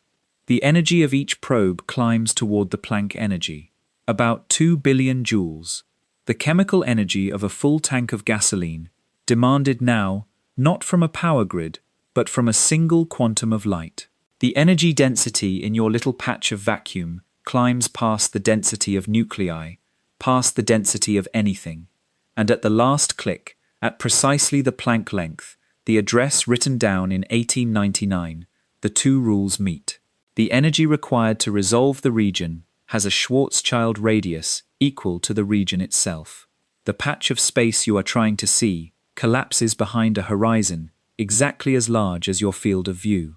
Where the answer should be, the instrument has manufactured a black hole. The view does not blur. It closes. And now comes the twist of the knife. The detail that elevates this from a nuisance to a revelation. Turn the dial once more. On every previous floor of the descent, more energy always meant a sharper image. That was the whole logic of the journey. But a black hole's horizon grows with the energy fed into it. Push harder, and the horizon swells. Past the Planck point, more energy gives you a larger blind spot, not a finer view. The rule that carried you down 16 bright floors and 16 dark ones inverts at the last step, like a ladder whose final rung bends back upward. There is no cleverness around this. It is not a limitation of lenses or budgets or engineering nerve. It is the two deepest laws we possess, the quantum link between sharpness and energy, and gravity's link between energy and collapse, meeting face to face and closing the door together. The universe's two best locks, engaged at once, on the same threshold. Notice, too, which mass is standing at the threshold. A black hole whose horizon is 1 Planck length across, weighs, you can feel it coming, 1 Planck mass, 22 millionths of a gram. The flea's egg from the end of our descent. Here is what that homely number actually marks. Every particle in quantum theory has a quantum size, its Compton wavelength, the scale of its inherent fuzziness, and that size shrinks as mass grows. Heavier particles are sharper, more compact ripples. And every mass in general relativity has a gravitational size, its Schwarzschild radius, which grows as mass grows. Two curves then, one falling with mass, one rising. They must cross. They cross at exactly the Planck mass, at exactly the Planck length. To the left of the crossing lives everything quantum, every particle ever discovered, fuzzy and light, its gravity negligible. To the right lives everything gravitational, every black hole ever observed, heavy and sharp, its quantum fuzz negligible. The crossing point itself is the one spot in nature where an object would be both maximally quantum and maximally gravitational, where its fuzziness and its horizon are the same size, where particle and black hole become indistinguishable, where both kingdoms hold full jurisdiction over the same citizen. That is the Planck scale. Not an arbitrary smallness, a border crossing, computed from tabletop constants, at which our two descriptions of reality are forced into the same room and cannot agree on what is in it. And the same trap closes over time. The uncertainty principle has a second face, less famous than the position and momentum version, but just as binding. It links time and energy to resolve a very brief interval, to build a clock, or any physical process that can distinguish one instant from the next at finer and finer resolution, requires concentrating more and more energy into the measurement. Follow that rule downward, exactly as we followed the microscope, and it delivers you to the same doorstep. To resolve an interval shorter than the Planck time, 10 to the power of negative 43 seconds, you would need to pack so much energy into so small a region for so brief a duration that the region collapses into a black hole before the tick completes. The clock does not run fast or slow at that threshold. It is swallowed by its own operation. Duration, below the Planck time, goes the way of distance below the Planck length. Before and after, at that resolution, may simply have no referent. And hold on to that thought especially, because when we return, later tonight, to the first instance of the universe, it is exactly this fragmentation of time that will be waiting for us there. Physicists have a phrase for what happens to concepts at that border, and it is carefully chosen. Below the Planck length, distance becomes operationally meaningless. Meaningless is doing precise work in that sentence. Physics defines its quantities by how they are measured. That lesson goes back to Einstein himself, who built relativity by asking what clocks and rulers actually do. A length that cannot be measured, even in principle, even with unlimited technology and perfect skill, because the act of measuring it necessarily destroys the region being measured. That is not a small length. It is not a length at all. The question, what is happening at half a Planck length, may be grammatically fine and physically empty, like asking what is north of the North Pole. The words pass. The world does not answer. The first person to see this clearly, by the way, was not a famous name. He was a 29-year-old Soviet physicist named Matvei Bronstein, who in 1935 worked through the measurement problem for gravity and concluded that below the Planck scale, our ordinary notions of space and time may simply have to be abandoned. 3 years later, he was dead, arrested in Stalin's purges and executed at 31, a promising light put out for nothing. Quantum gravity's first prophet is a man almost nobody has heard of. His argument, though, is now the bedrock of the field, and you have just walked through it yourself. Let us step back and gather the evening so far, because we have climbed a long way and the view deserves assembling. We began with two theories, each perfect in its kingdom, resting on opposite convictions about the stage. One needs it rigid, the other insists it bends. We learned, from a glowing oven in Berlin, how physics behaves when it trespasses beyond its jurisdiction. It produces infinities, and an infinity is never a number, it is a message. We watched the second infinity, inside the electron, nearly destroy quantum theory, until Shelter Island and a train to Schenectady and 3 parallel geniuses turned it into the most precise science in history, by sweeping it, legitimately, under Wilson's well-drawn rug.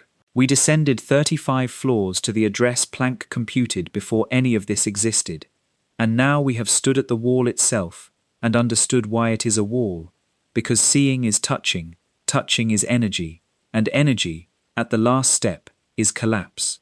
The stage defends itself. What remains, and it is the very next part, is to watch what happens when physics, knowing all this, tries anyway. When the full machinery of renormalization, the trick that tamed every other force in nature, is finally aimed at gravity. The trick that never fails is about to fail, and the way it fails is the most informative failure in the history of science. Gravity has a habit no other force shares, and the whole catastrophe grows from it. Gravity feeds on itself. Let us take this slowly, because it sounds like a slogan, and it is actually the precise technical heart of the hardest problem in physics. And by the end of this part, you will understand the failure of quantum gravity at the level where it really lives. Think first about light. The electromagnetic field is sourced by electric charge, electrons, protons, anything charged. But the photon, the particle of light, the carrier of the electromagnetic force itself, is electrically neutral. Light carries the force. Light does not feel the force. A beam of light does not attract or repel another beam of light. This neutrality is a quiet mercy, and quantum electrodynamics owes it everything. When an electron dresses itself in its cloud of self-interaction, the cloud has a limited wardrobe, photons, and fleeting pairs of charged particles. The photons in the cloud do not themselves sprout further clouds of photons, interacting with photons, cascading without end. The feedback has a governor. The infinities that arise are, as we saw, identical twins, removable by one clean subtraction, absorbable into two measured constants. The rug holds. Now look at gravity, and watch the mercy vanish. Gravity is not sourced by some special charge that a lucky few particles carry. Gravity is sourced by energy, all energy, every form of it, without exemption. That is the deepest lesson of general relativity. Whatever carries energy bends spacetime. Mass bends it. Light bends it. Pressure bends it. Heat bends it. And here is the fatal clause. The gravitational field itself carries energy. When two black holes collided over 1 billion light-years away and shook the LIGO detectors, the wave that crossed the universe was pure gravitational field, and it carried away 3 suns' worth of energy. Gravitational energy is as real as sunlight, and so it must gravitate.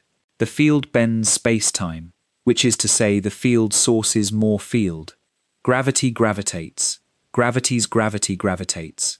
There is no neutral carrier, no governor, no exemption anywhere in the loop, because an exemption would break the theory's founding principle, the universality that makes it general relativity in the first place. Could nature not simply grant an exemption, decree that gravitational energy, alone among energies, does not gravitate? It is a tempting escape, and it fails for a reason with real teeth. Exemptions from gravity break the conservation of energy itself. If any form of energy could sidestep spacetime's ledger, you could construct cycles that extract work from nothing. Perpetual motion machines, assembled from the loophole. The books of the universe balance only because every entry weighs. Physicists have checked this ledger in exotic corners. Even the strange negative pressure energy of the vacuum between 2 metal plates, a real, measured laboratory effect, must curve spacetime like everything else, or the accounting collapses. There are no exemptions, because there cannot be any. The feedback loop is not an unfortunate feature of gravity. It is gravity, obeying the same bookkeeping that keeps every engine on Earth honest. You have heard this phenomenon, by the way, even if you have never named it. Set a microphone in front of the speaker it feeds. A whisper enters the microphone, emerges from the speaker slightly amplified, re-enters the microphone, emerges louder still, and in a heartbeat, the room is filled with a shriek that has nothing to do with the original whisper. Feedback, a system that listens to its own output. Every sound engineer's first lesson is that such loops, ungoverned, run away.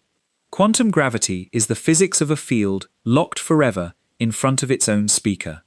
And when physicists tried to calculate the shriek, the mathematics delivered exactly what the metaphor promises. Here is what that means concretely, in the language we built in the QED parts. Picture the quantum cloud around a graviton, the dressing of self-interaction that every quantum field wears. For the photon, we said, the cloud is tame. For the graviton, the cloud is made of more gravitons, each wearing its own cloud of gravitons, each of those wearing clouds in turn. Feedback, nested inside feedback, all the way down. When you compute the first level of corrections, infinities appear, as they always do. But now try the renormalization trick. Absorb them into measured constants. For quantum electrodynamics, 2 constants sufficed, forever. For gravity, the first round of infinities demands new constants that were not in Einstein's theory. Fine, add them, measure them in principle, move on. But the second round of corrections generates infinities of yet another new shape, demanding further constants, and the third round more, and the fourth round more, and it never stops. Each level of precision spawns novel species of infinity, requiring novel measured inputs, without end. This is the disease's true name, the one whispered at the beginning of the night. Quantized general relativity is non-renormalizable. Not hard to renormalize, not renormalizable with effort. Structurally, provably, unrenormalizable, a theory that would need infinitely many measured constants before making its first clean prediction. And a theory that needs infinite input before any output is not a theory. It is a questionnaire with no last page. I want to make sure the contrast lands with full weight, because it is the exact boundary between triumph and catastrophe, and it can be said in one breath. Quantum electrodynamics has infinities. They fit under one rug, purchased with 2 measurements. Quantum gravity has infinities of endlessly multiplying kinds. They would need infinitely many rugs, purchased with infinitely many measurements. The trick that saved physics once cannot even begin here. Dirac's old accusation, that renormalization was a tidy way of hiding what we do not understand, returns transformed. For gravity, there is not even a tidy way. The floor cannot be swept. 60 years after Dirac first scowled at the rug, gravity vindicated his unease in the strangest possible manner, by presenting a case where the sweeping is impossible in principle. You might wonder whether this is truly special to gravity, and it is an excellent wonder, because there is one other force in nature whose carriers feed back on themselves. The strong force, which binds quarks into protons and neutrons, is carried by gluons, and gluons, unlike photons, do interact with each other. Gluon feedback is real, and it makes the strong force wild in its own celebrated ways. It is why quarks can never be pulled free, why most of your body's mass is binding energy rather than substance. And yet the strong force was renormalized. It is a working, predictive, Nobel-certified quantum theory. So self-feedback alone is survivable. What kills gravity is a second ingredient, and if you allow me one paragraph of honest bookkeeping, it is worth naming precisely, because it is the actual mathematical verdict. Every force has a coupling constant, a number expressing its intrinsic strength. The strong force's coupling, like electromagnetism's, is a pure number, dimensionless, the same whatever units you use, the same at every scale of energy you probe. Gravity's coupling is Newton's constant, and Newton's constant is not a pure number. It carries dimensions, units of length and mass woven into its very definition, and in the currency of particle physics that gives it a fateful property, gravity's effective strength grows with the energy of the interaction. At everyday energies, gravity between particles is absurdly feeble, but raise the energy, and the coupling climbs, and each level of the feedback cascade weighs heavier than the last, in an arithmetic that compounds rather than converges. Dimensionless couplings produce feedback that stays governable. A dimensionful coupling of gravity's kind produces feedback that escalates at every order. The microphone is not just in front of the speaker. Someone's hand is on the volume knob, turning it up with the pitch, forever. That is the difference, whole and entire. The strong force screams, but the scream stabilizes. Gravity's scream compounds. And notice what the arithmetic of that climb singles out. The energy at which gravity's growing coupling finally reaches full strength, where the cascade truly detonates, is the Planck energy. The same address again, arrived at now from pure bookkeeping, with no microscopes and no thought experiments anywhere in sight. There is even a place in the sky where you can watch gravity's self-feeding operate, serenely, at cosmic scale. Consider any black hole tonight, say, the one of 4 million suns at the center of our galaxy. Its matter has fallen inward, crushed toward the center, causally sealed away behind the horizon. So what exactly is doing the gravitating out here, holding stars in orbit around it? Not the matter.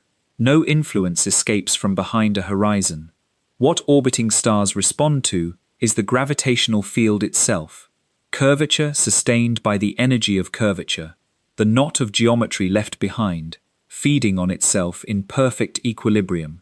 A black hole, in a real sense, is gravity's feedback loop tied off and set spinning, self-interaction made into a permanent object.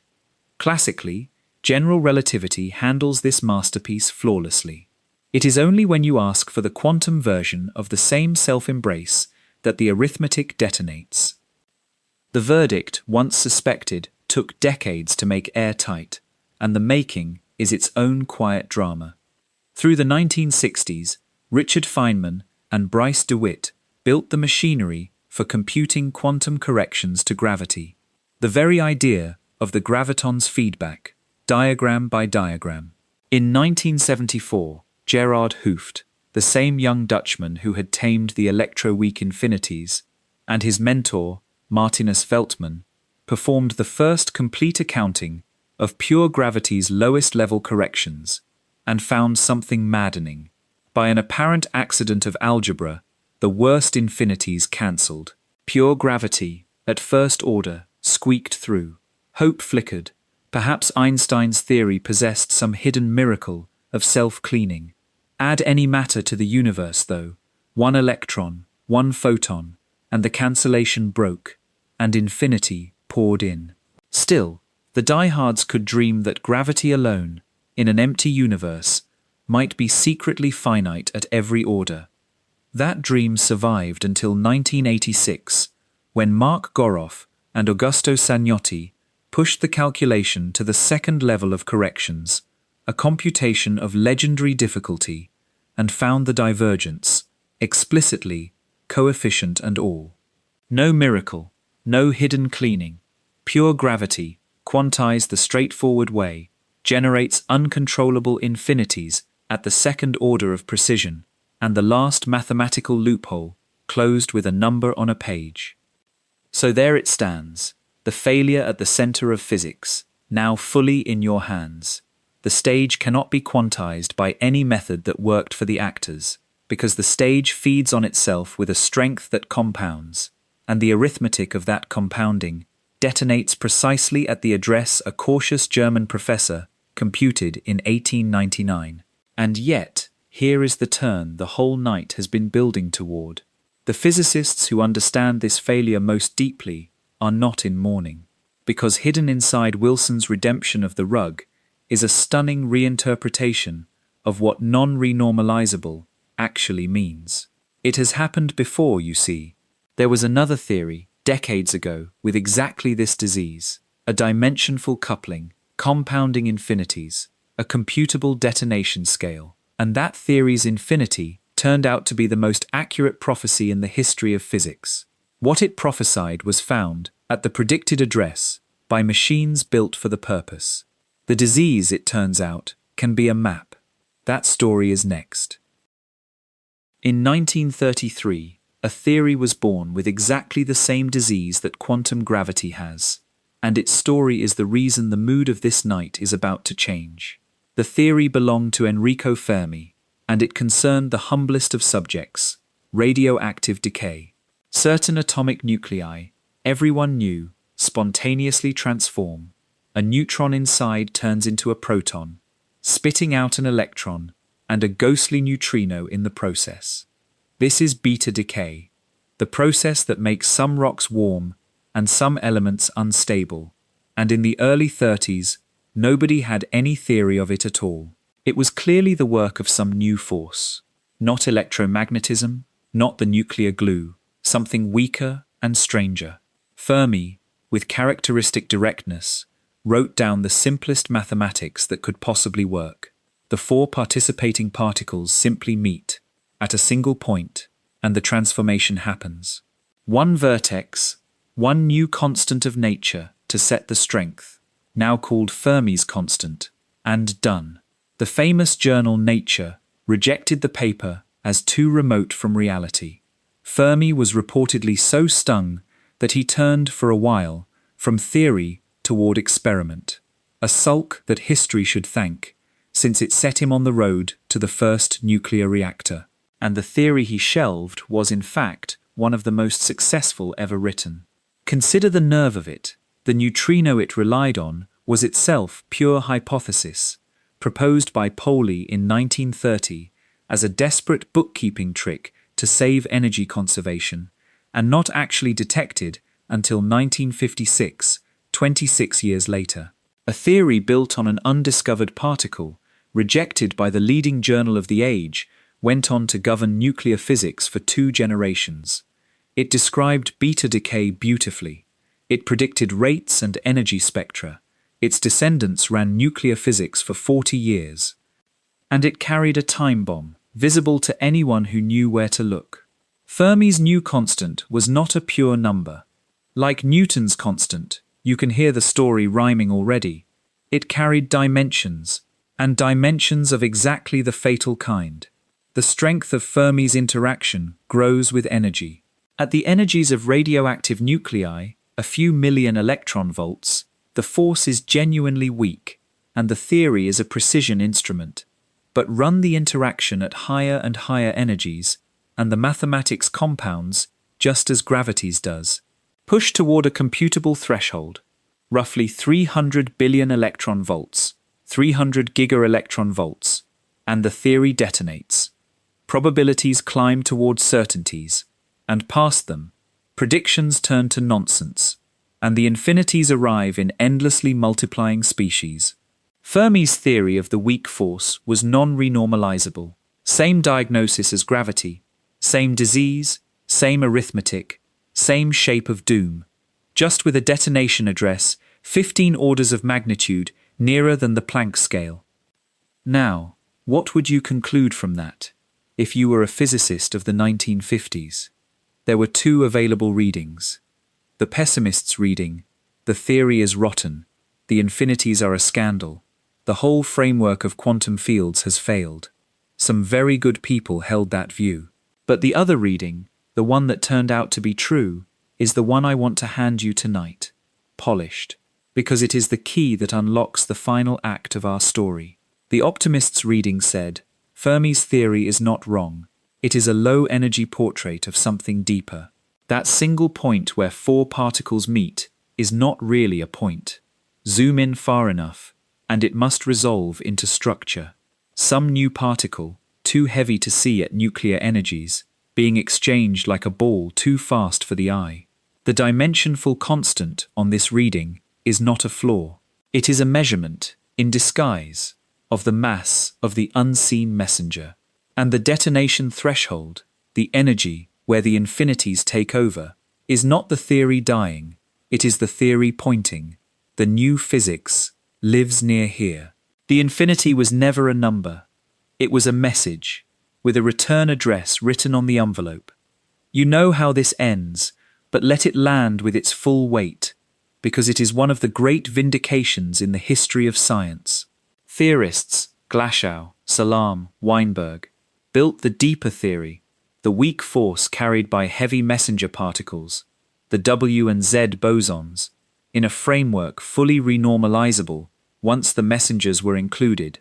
That is the very electro-weak theory whose infinities Young Hooft tamed in 1971. The predicted masses came out near 80 and 90 giga-electron volts, just below Fermi's detonation threshold, exactly where the old theory's sickness said something must live. And in January 1983, at CERN, in Geneva, in a collider built expressly to reach that address, the W boson appeared in the detectors. The Z followed within months. Nobel Prizes rained down. Think about what actually happened there. A theory written in 1933 about warm rocks, contained in its mathematical disease the mass of particles no one would see for 50 years. And the disease was right.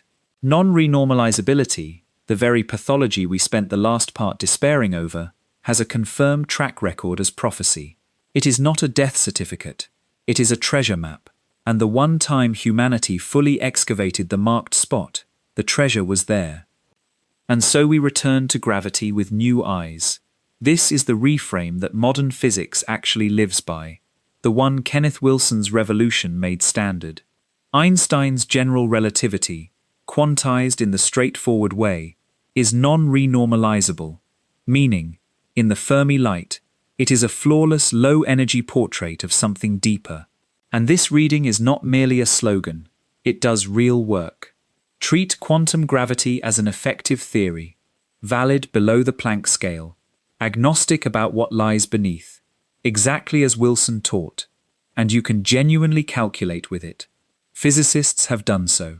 In 1994, John Donahue computed the leading quantum corrections to Newton's law of gravitation this way, and the results are finite, unambiguous, and untroubled by any infinity.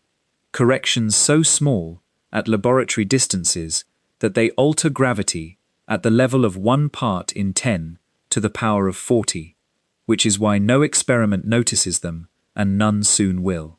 Let that register. We have a working quantum theory of gravity at low energies. It exists. It computes. It behaves. The famous crisis is not that gravity and quantum mechanics cannot coexist at all. They coexist politely in Donahue's calculations. The crisis is confined, entirely, to the wall. The quantum portrait self-destructs as the energy climbs toward the Planck scale, and it names its own detonation threshold as it dies. Gravity's message, read in the Fermi grammar, says, "The smooth spacetime of Einstein is a low-energy approximation, and the true structure, the analog of the W and Z, the hidden machinery inside the point, lives at 10 to the power of negative 35 meters. The infinity is not blocking the road to the deeper theory. The infinity is the road sign." There is a delicious footnote here, one that completes the picture of a whole physics quietly deferring to the same wall. Even mighty quantum electrodynamics, the 12 decimal place champion, is not truly fundamental, and its own mathematics admits it. Push QED's calculations to absurdly high energies, and its coupling strength slowly grows, until at a fantastically remote scale, the Landau pole, named for the Soviet physicist who found it, the theory would detonate in its own way. The reprieve is that this reckoning lies so unimaginably far beyond the Planck scale that gravity's crisis arrives first, by an enormous margin.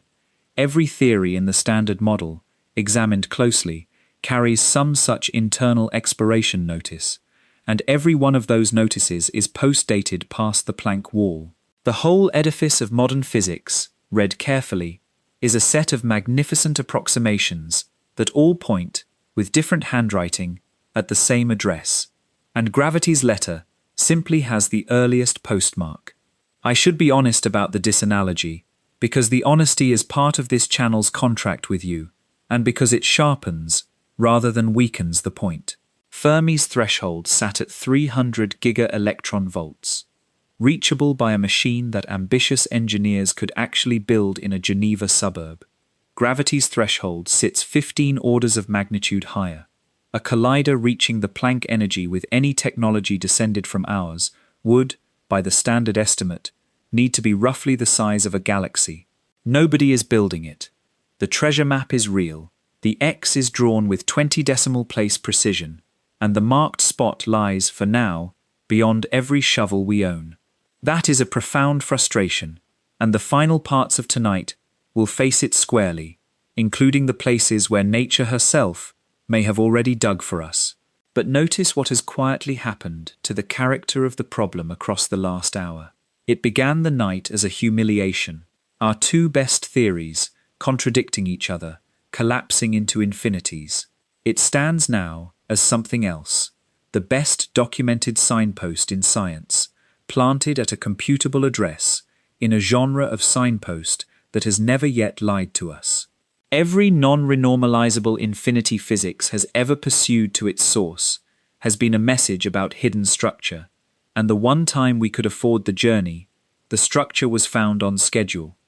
There is one more thing the message says, though, a darker and more wonderful clause, and it is the hinge into everything that remains tonight. Fermi's infinity pointed to a new particle, hiding inside a point. Gravity's infinity points at something stranger, because gravity is not a force among forces. It is, as we have known since the second part of this night, the stage itself. Whatever hides below the Planck scale is not a new actor waiting for a bigger spotlight. It is whatever space and time are actually made of. And here is the clause I want you to fall asleep on, if sleep is coming for you around now. The universe has already been to that address. Not in a thought experiment, in its own history. There was a moment when everything that exists sat inside the marked spot on the map, when the entire cosmos ran on the unknown physics behind the wall. The address is not only a place in the small, it is a date, and the date is the first one there ever was. The first man to solve Einstein's equations did it in a war zone, and the solution he found contains the place where those equations die. The story is almost too poignant to be true, and every word of it is documented. In the winter of 1915, Karl Schwarzschild, director of the Potsdam Observatory, one of Germany's most distinguished astronomers, 42 years old, was serving as an artillery officer on the Russian front, calculating shell trajectories amid the mud and cold of the First World War. Somewhere in that misery, a copy of Einstein's brand new field equations reached him. The theory was weeks old, and Einstein himself believed exact solutions were probably beyond anyone's reach. Schwarzschild, between artillery computations, found one. Perfect, exact, complete. The gravitational field around a spherical mass, derived with such clean elegance that it underlies every GPS correction and every black hole image to this day. He mailed it to Einstein, who wrote back in open astonishment that he had not expected the problem could be solved so simply. Within months, Schwarzschild was dead, not of wounds, but of pemphigus, a rare and agonizing autoimmune disease of the skin, contracted at the front. He never learned what his solution contained. Very nearly nobody alive did. Because buried inside Schwarzschild's tidy mathematics sit two alarming features, and it took physics half a century to understand them. The first lives at a special distance from the center, the Schwarzschild radius we have already met tonight. There, the equations seemed to malfunction. Time appeared to stop. Coordinates misbehaved. For decades, this frightened and confused everyone. Einstein himself published a paper in 1939 arguing the radius could never be physically reached. That fear, it turned out, was a false alarm. By the 1960s, physicists understood that the trouble at the horizon is a fault of the map, not the territory. Like the way every line of longitude converges at the North Pole without anything strange happening to the ice there. Cross the horizon and local physics carries on. The pathology was in the coordinates, and Bethe coordinates dissolved it. Remember that distinction, a breakdown of the map versus a breakdown of the territory, because the whole weight of this part rests on it. The second feature does not dissolve. At the exact center of the solution, at radius 0, the curvature of spacetime does not merely misbehave, it climbs without limit. Density, infinite. Tidal stress, infinite. No change of coordinates helps. Every map you draw agrees the territory itself is tearing there. The equations report that paths through spacetime, the world lines of particles, of light, of anything that fell in, simply terminate, not continue somewhere strange. End. A falling object's history stops, mid-sentence, after finite time on its own clock. This is a singularity, and it is not an object sitting in space, like a very dense marble. It is a place where the theory's own language, distance, duration, before, after, runs out of grammar. General relativity, handed its most perfect solution, predicts a location where general relativity ceases to mean anything. For decades, there was a respectable hope of escape. Real stars, the argument went, are not perfect spheres. Real collapse is lumpy, turbulent, off-center. Perhaps matter falling inward would swirl past itself and miss the center, the way a badly aimed crowd misses a doorway. Perhaps singularities were artifacts of unrealistic tidiness, a breakdown of over-idealized maps, once again, rather than of territory. That hope died in 1965, killed in 4 pages by a young English mathematician named Roger Penrose. Using a new kind of argument, topological, global, indifferent to the details of any particular collapse, Penrose proved that once infall passes a critical threshold, the formation of what he called a trapped surface, a singularity, becomes unavoidable. No lumpiness saves you, no rotation, no asymmetry, no clever aiming. Under assumptions as mild as energy is not negative, collapse past the threshold ends world lines. Full stop. It is one of the most consequential theorems ever proved about the physical world, and it won Penrose the Nobel Prize in 2020, 55 years later. Stephen Hawking, then a graduate student, promptly turned the argument around. He pointed it at the whole universe, ran it backward in time, and showed that under the same mild assumptions, an expanding cosmos like ours must trace back to a singularity of its own. The universe's history, followed upstream within classical general relativity, also ends, or rather begins, mid-sentence. Do not let familiarity blunt what that means. Singularities are not rare curiosities. Every black hole has one, and our galaxy alone holds perhaps 100 million black holes, with a new one forged in a core collapse, somewhere in the observable universe, many times every minute. And the entire cosmos, everything you have ever seen, or loved, or wondered about, traces upstream to one. The places where physics ends are not hypothetical. They are the most common address in the universe's biography, and its very first. But, and by now, this far into the night, you can supply the objection yourself. An infinity in the equations is never a number. It is a message. Essentially, no physicist believes the density at a black hole's center is actually infinite, any more than Planck's colleagues believed a warm oven actually radiates infinite energy. Infinite curvature is what general relativity says when it has been pushed past its jurisdiction, and we know, to the decimal place, where its jurisdiction ends. As collapse squeezes matter toward the center, the curvature climbs toward the Planck scale, and there, at 10 to the power of negative 35 meters, at densities where the quantum fuzz of spacetime itself can no longer be ignored, the classical theory's testimony becomes exactly as reliable as the oven calculation of 1899, which is to say, not reliable at all. The singularity is almost certainly not a thing in the world. It is the tear in the map, marking the border of the country whose interior we have never seen. What is really at the center of a black hole is whatever the true theory, the one behind the wall, puts there. Something replaces the singularity. Nobody on Earth knows what. It is worth adding, because it is the most celebrated near miss in this whole story, that physics has managed to sneak one theory partway across the border. In 1974, Stephen Hawking computed what happens when quantum fields shimmer on the curved spacetime near a black hole's horizon, and found the astonishing result that black holes must glow, faintly, and slowly evaporate. We have spent other nights on this channel, inside that result, and the paradoxes it unleashed, so here I will say only what matters for tonight. Hawking's calculation is a half-marriage. The matter is treated as quantum. The spacetime underneath it remains classical, Einstein's smooth stage, unquantized.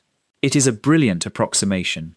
Many call it the most important result we possess about quantum gravity, and it is also, by universal agreement, alone against a theory that does not yet exist. It describes the glow at the border checkpoint. It says nothing about the country inside. Even our best look over the wall was taken with one foot planted firmly on the classical side. Now let us go to the first address of all. Come with me. One last immersive journey tonight. Into the film of the universe. Run backward. You are in a dark theater, and on the screen, cosmic history plays in reverse. Galaxies drift inward toward one another. 13.8 billion years unwind. The screen brightens to an orange glow. This is the universe at 380,000 years, hot as a stellar surface, the oldest light we have ever seen, played in reverse until it thickens into fog. Keep rewinding. 3 minutes from the start, the fires of nucleosynthesis unforge every atomic nucleus. Matter unbinds into a sleet of protons and neutrons. 1 second.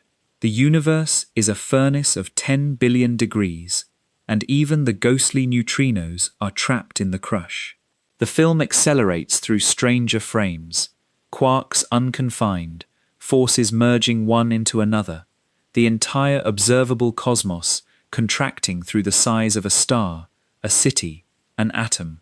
The temperature passes a billion degrees, and then the projector, without drama, without a sound, stops.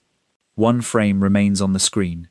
It is the frame marked 10 to the power of negative 43 seconds, and it has no picture. Understand precisely why the picture is missing, because this is where every thread of tonight ties into a single knot.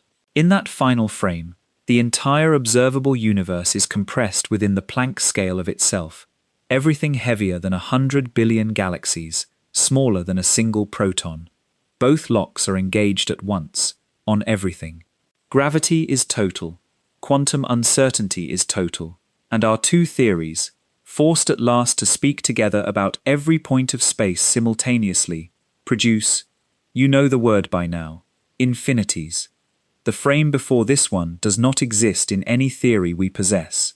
The question, what happened before, leans on a word, before, that, as you learned at the microscope, may itself dissolve at this resolution, where time can no longer be operationally defined.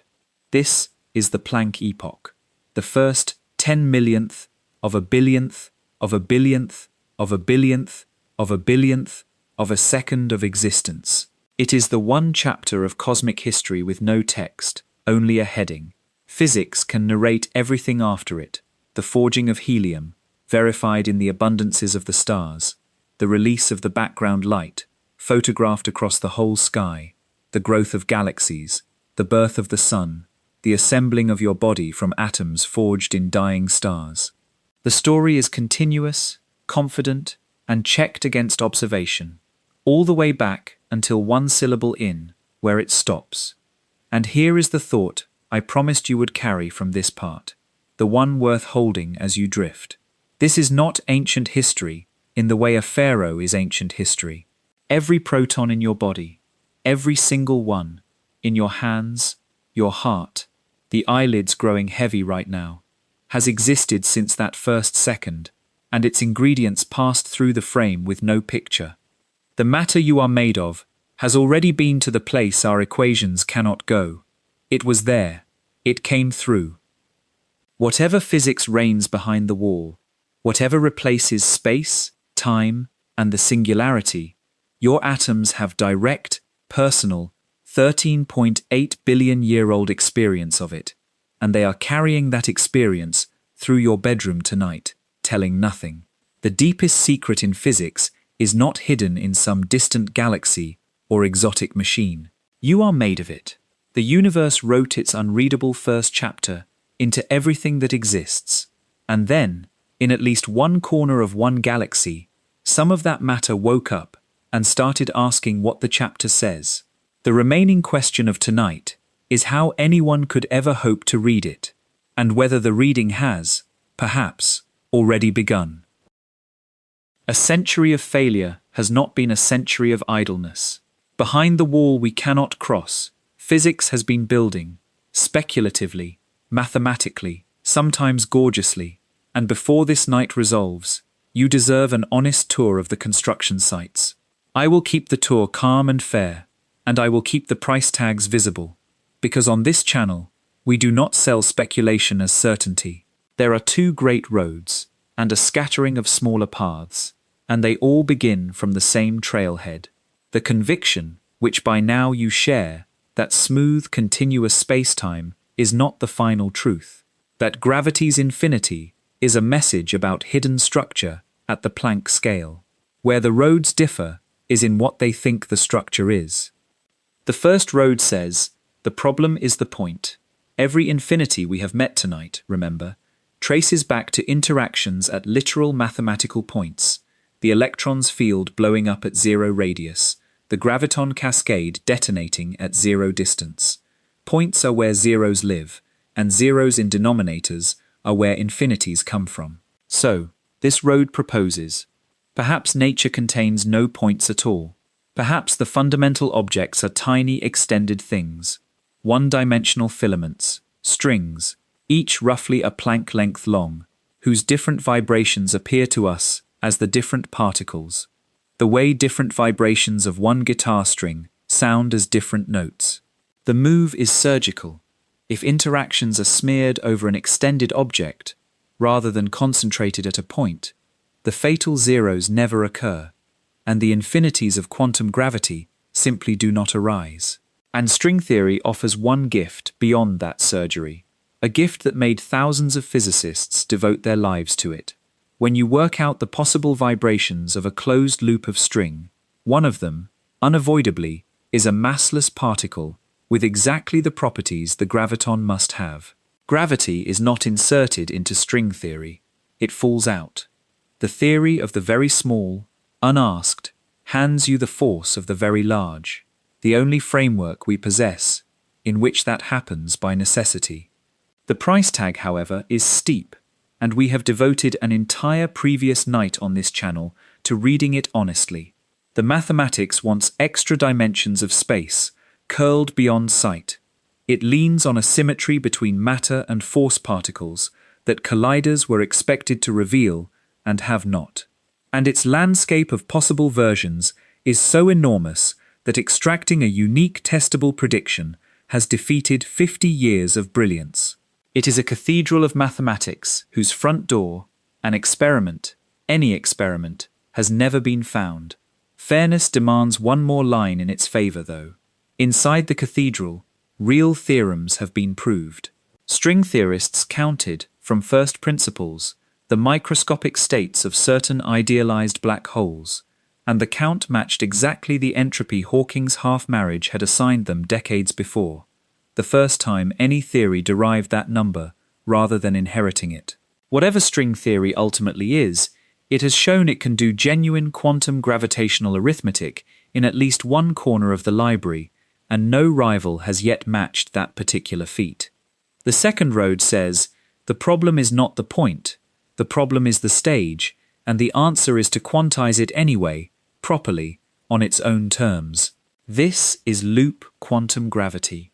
Rather than treating gravity as one more field to tame on a fixed background, it takes Einstein at his word.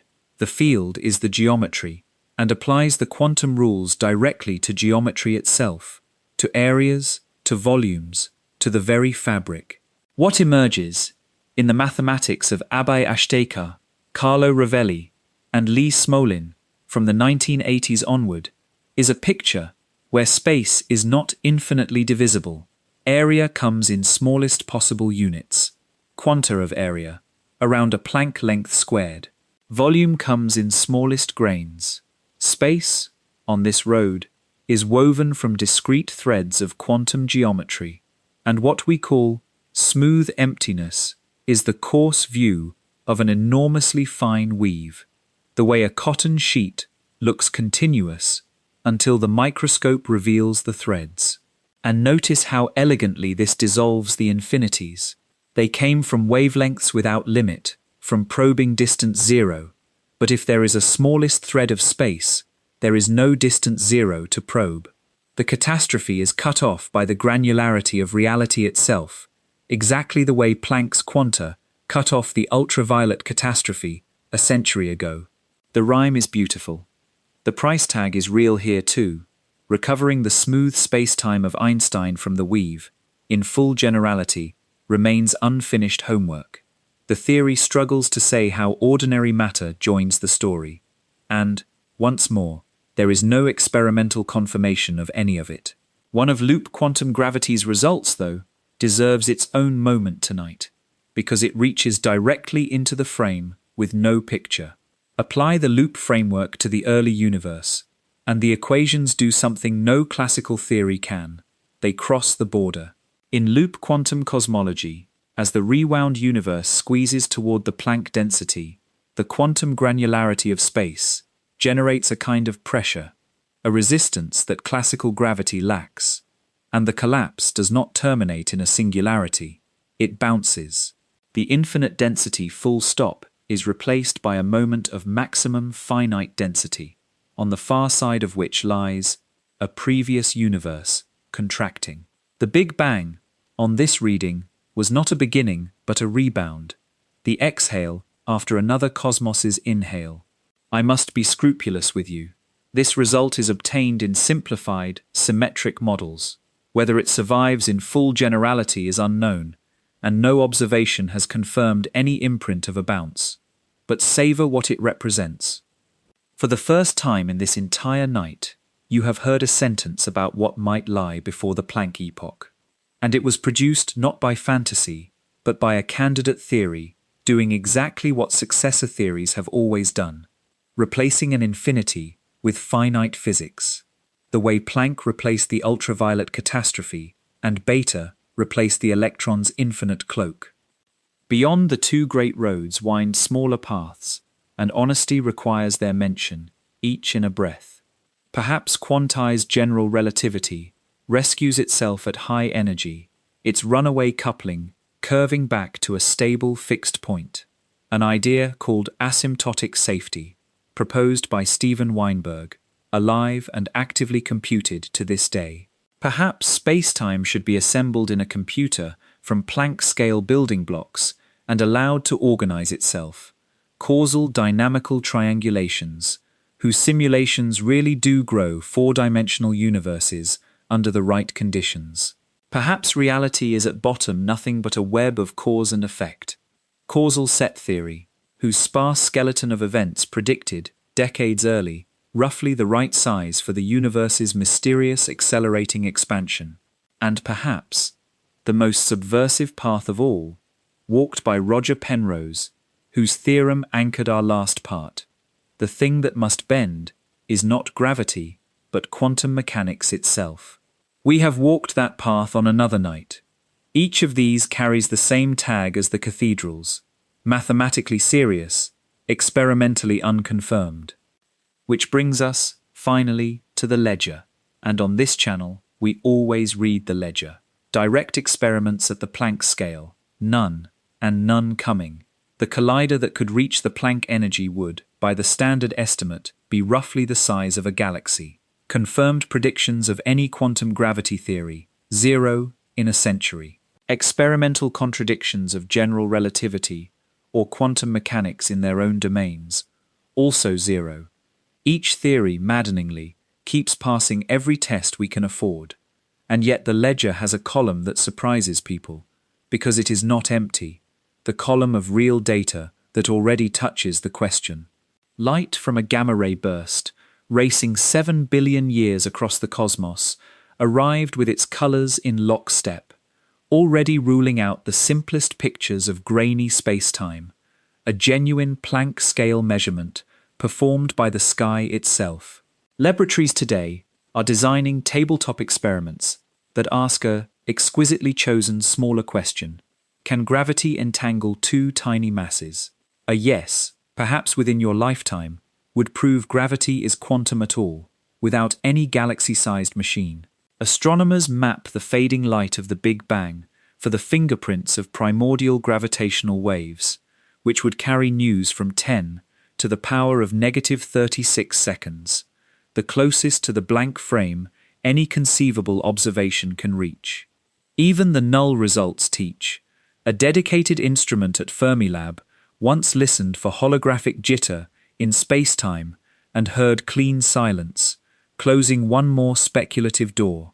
And a few respected voices, Freeman Dyson was the great example, have asked the deliberately uncomfortable question of whether a single graviton could ever be detected by any buildable instrument, even in principle, and whether nature might have arranged that the answer stays no. The field's own honest summary is this: 2 cathedrals, several chapels, no congregation of data, and, at long last, the first faint instruments that might one day hear the organ. And for anyone tempted to conclude that the Planck scale is therefore forever beyond knowledge, history offers a specific and pointed rebuke. Atoms, too, were once declared permanently unobservable, not by cranks, but by eminent scientists. Ernst Mach, one of the most respected physicists of the 19th century, dismissed them with the taunt, "Have you ever seen one?" Within a decade of that taunt, Einstein showed that the restless jiggling of pollen grains in water was the visible drumming of unseen atoms, and the counting of atoms became laboratory routine. Within a century, we were photographing them. Unobservable in principle has one of the worst track records of any phrase in science. The Planck scale is deeper and better defended than the atom ever was. Tonight has shown you exactly how well defended. But the people designing those tabletop entanglement experiments will tell you, with a smile, whose tradition they are working in. So the roads exist, and they are serious, and they disagree, and after 100 years, nature has refused to referee. You might expect the people who live this stalemate to be weary of it. They are not, and now, finally, we have everything we need to understand why. Every thread of tonight is on the table. The 2 perfect theories, the messages written in infinity, the trick that worked, and the field that refused it, the wall with its address, the blank frame at the beginning of time, the cathedrals built on faith in what lies behind it. It is time to answer the question we posed in the first minutes of the night. Why is the hardest problem in physics also the most fascinating? Let me show you the whole picture at once. A question asked at the start of a night sounds different when it returns at the end. We opened this evening with a puzzle about people. Why do the physicists closest to a century of failure describe their problem not with despair, but with something close to love? Why is the hardest problem in physics also, by the testimony of everyone it defeats, the most fascinating? You now hold every piece of the answer. Let me assemble them slowly, the way the night deserves. And I think you will find, as the pieces click together, that the answer was hiding inside the very things that looked most like defeat. Begin with the ledger of infinities, because the whole answer grows from it. 3 times now, you have watched physics calculate an answer and receive infinity. The first time, in a Berlin oven, the infinity looked like catastrophe, and it was a message. Energy comes in quanta, and inside that message was the entire quantum century, the transistor, the laser, the chemistry of everything. The second time, inside the electron, the infinity looked like the death of quantum field theory, and it was a message. The electron never appears without its cloud, and reading that message carefully produced the most precise agreement between thought and nature in human history. The third time was Fermi's, and this one we could actually excavate. A non-renormalizable infinity, the exact disease gravity carries, and when the machines finally reached the address written in its mathematics, the W and Z bosons were waiting there, on schedule, as prophesied by equations about warm rocks written 50 years before. An infinity is never a number, it is a message. That sentence has been tonight's compass, and now you can see its full cargo. In the entire history of physics, this kind of message has never once been meaningless. Every infinity pursued to its source has opened onto a deeper layer of reality. The record is perfect. There are no exceptions. Now look with those eyes at the infinity that remains, the last one standing, the only one in fundamental physics that has never been read. Gravity's infinity is not a smudge at the edge of knowledge. It is a sealed letter lying on the desk of our civilization, from the deepest layer of reality that has ever tried to reach us. And unlike any letter before it, this one arrives with a return address of impossible precision, a wall with an address, computed from 3 tabletop constants by a cautious professor in 1899, before quantum theory, before relativity, before anyone knew there was a wall. 10 to the power of negative 35 meters, 10 to the power of negative 43 seconds. Think of what the failures of this problem actually are, seen from here. The non-renormalizability that defeats every trick. That is the letter refusing to be opened by the wrong key, telling us the successor theory is not a patch but a revolution. The microscope that collapses into a black hole. That is the letter's wax seal, nature's own 2 best locks, engaged on the same door. And the locks themselves are information. Whatever is behind the door concerns space and time themselves, not merely some new particle to add to the zoo. Even the century of stalemate is a datum. This problem has resisted Einstein, Dirac, Feynman, and Hawking. Resisted them the way the atom resisted the 19th century, and the ether resisted the Michelson interferometer. And problems that resist like that have never, in the history of science, turned out to be boring. The hardness and the fascination are not 2 different qualities of this problem that happen to coincide. They are the same quality. It is fascinating because it is hard, in exactly the way that it is hard. Every lock, every failure, every impossibility is a sentence of the message. Nature does not defend trivia with its finest locks. And there is a final turn, the one I have saved all night for this moment. However sealed the letter, however defended the wall, the experiment has already been run, not by us, by the universe. At the first tick of time, everything that exists was inside the address on the envelope, running the true physics, the physics behind the wall, as its ordinary daily law. The universe did not merely visit the Planck scale, it began there, and it did not keep the results to itself.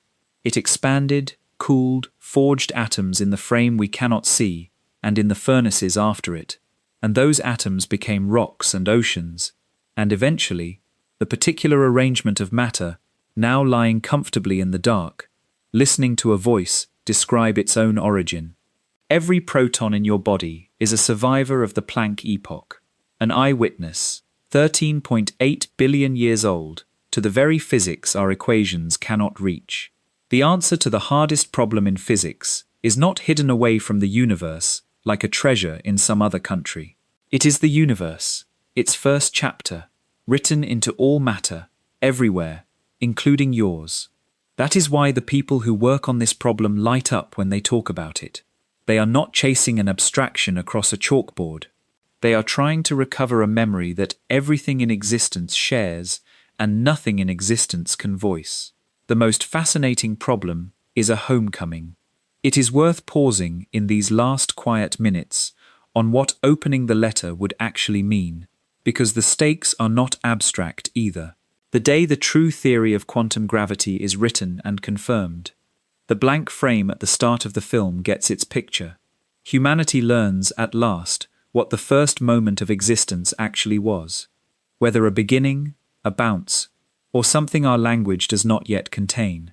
The center of every black hole in the sky acquires a description. The most common ending in the universe's biography becomes readable. The two halves of physics close into one structure, and questions that have hovered all night at the edge of hearing, why time flows, whether space is woven from something, what, before the beginning, could even mean, either receive answers or dissolve, the way the question of what carries light dissolved when the ether died. Some of tonight's other journeys on this channel, into the arrow of time, into the nature of the now, into what measurement does to reality, would be transformed overnight, because all of them, followed far enough down, arrive at this same wall, and there would be consequences no one alive can anticipate. Nobody at Shelter Island, subtracting infinities on a summer porch in 1947, imagined that renormalized quantum theory would one day run the device you are listening to this on. The furniture of your grandchildren's world may depend, in ways impossible to foresee, on what is written behind the seal. That has been the pattern too. Every layer of reality we have ever reached eventually reached back into ordinary life. We should be honest, one last time, about what we do not know. The honesty is what makes the wonder trustworthy. We do not know whether strings or loops or none of the cathedrals hold the answer. We do not know whether the blank frame hides a bounce, a beginning, or something for which we have no word. We do not know whether the letter will be opened in 10 years, by some tabletop experiment quietly proving gravity can entangle 2 grains of matter, or in 1,000 years, or, conceivably, never. Nature signed no contract promising us the key, but we know the letter is real, we know where it came from, we know its genre has a perfect record of truth, and we know the address on the envelope to 20 decimal places. No generation of humans before ours knew that much. Somewhere tonight, in Geneva, in a basement laboratory suspending microscopic spheres in vacuum, in an office where someone is filling a page with spin networks or world sheets, people are working on the seal by lamplight. They will probably fail this year, and next year, as everyone has failed for a century. And every failure will map another contour of the lock, which is to say, another contour of the truth. That is the secret the century of failure has been keeping. In this problem, even the losing is learning. Physics failures, read rightly, have always been its most reliable compasses, and this is the greatest failure, which is to say the greatest compass, our species has ever possessed. So let the picture rest, complete now, as the night closes around it. 2 perfect theories, each flawless in its kingdom, disagreeing about the stage. A wall between them with a known address, defended by the universe's two best locks, a sealed message in the mathematics, of a kind that has never once lied, and a universe that has already been behind the wall, that came from behind the wall, carrying the answer silently in every particle, including the ones that make up you. The hardest problem in physics is the most fascinating problem in physics, because its difficulty is not an absence of knowledge, but a presence of meaning. The resistance we feel is the shape of the next revolution, pressed against the thin wall of the present from the other side. Somewhere below the floor of every atom in your body, 10 to the power of negative 35 meters down, the true machinery of space and time is running right now, quiet, perfect and patient, waiting for someone to learn its language. It has waited 13.8 billion years. It can wait one more night, and perhaps that is the gentlest thought to end on. Nothing about this mystery is urgent. The wall is not crumbling. The letter is not fading. The physics behind the floor of the world will be exactly as true tomorrow, and next year, and in the century when someone finally reads it. You are allowed to simply rest inside the question, the way the universe itself has rested inside it all along. Thank you for spending this journey into the infinity problem with me, down all those dark floors, and back. If you found this exploration valuable, a like or a subscribe would mean a great deal. It genuinely helps me keep making these long walks through the biggest questions. And remember, the next time you drop a coin into your palm and feel that small, familiar weight, that is the one force in the universe still keeping its oldest secret, sealed behind a wall whose address you now know by heart. Good night, and may you never look at falling things or first moments the same way again.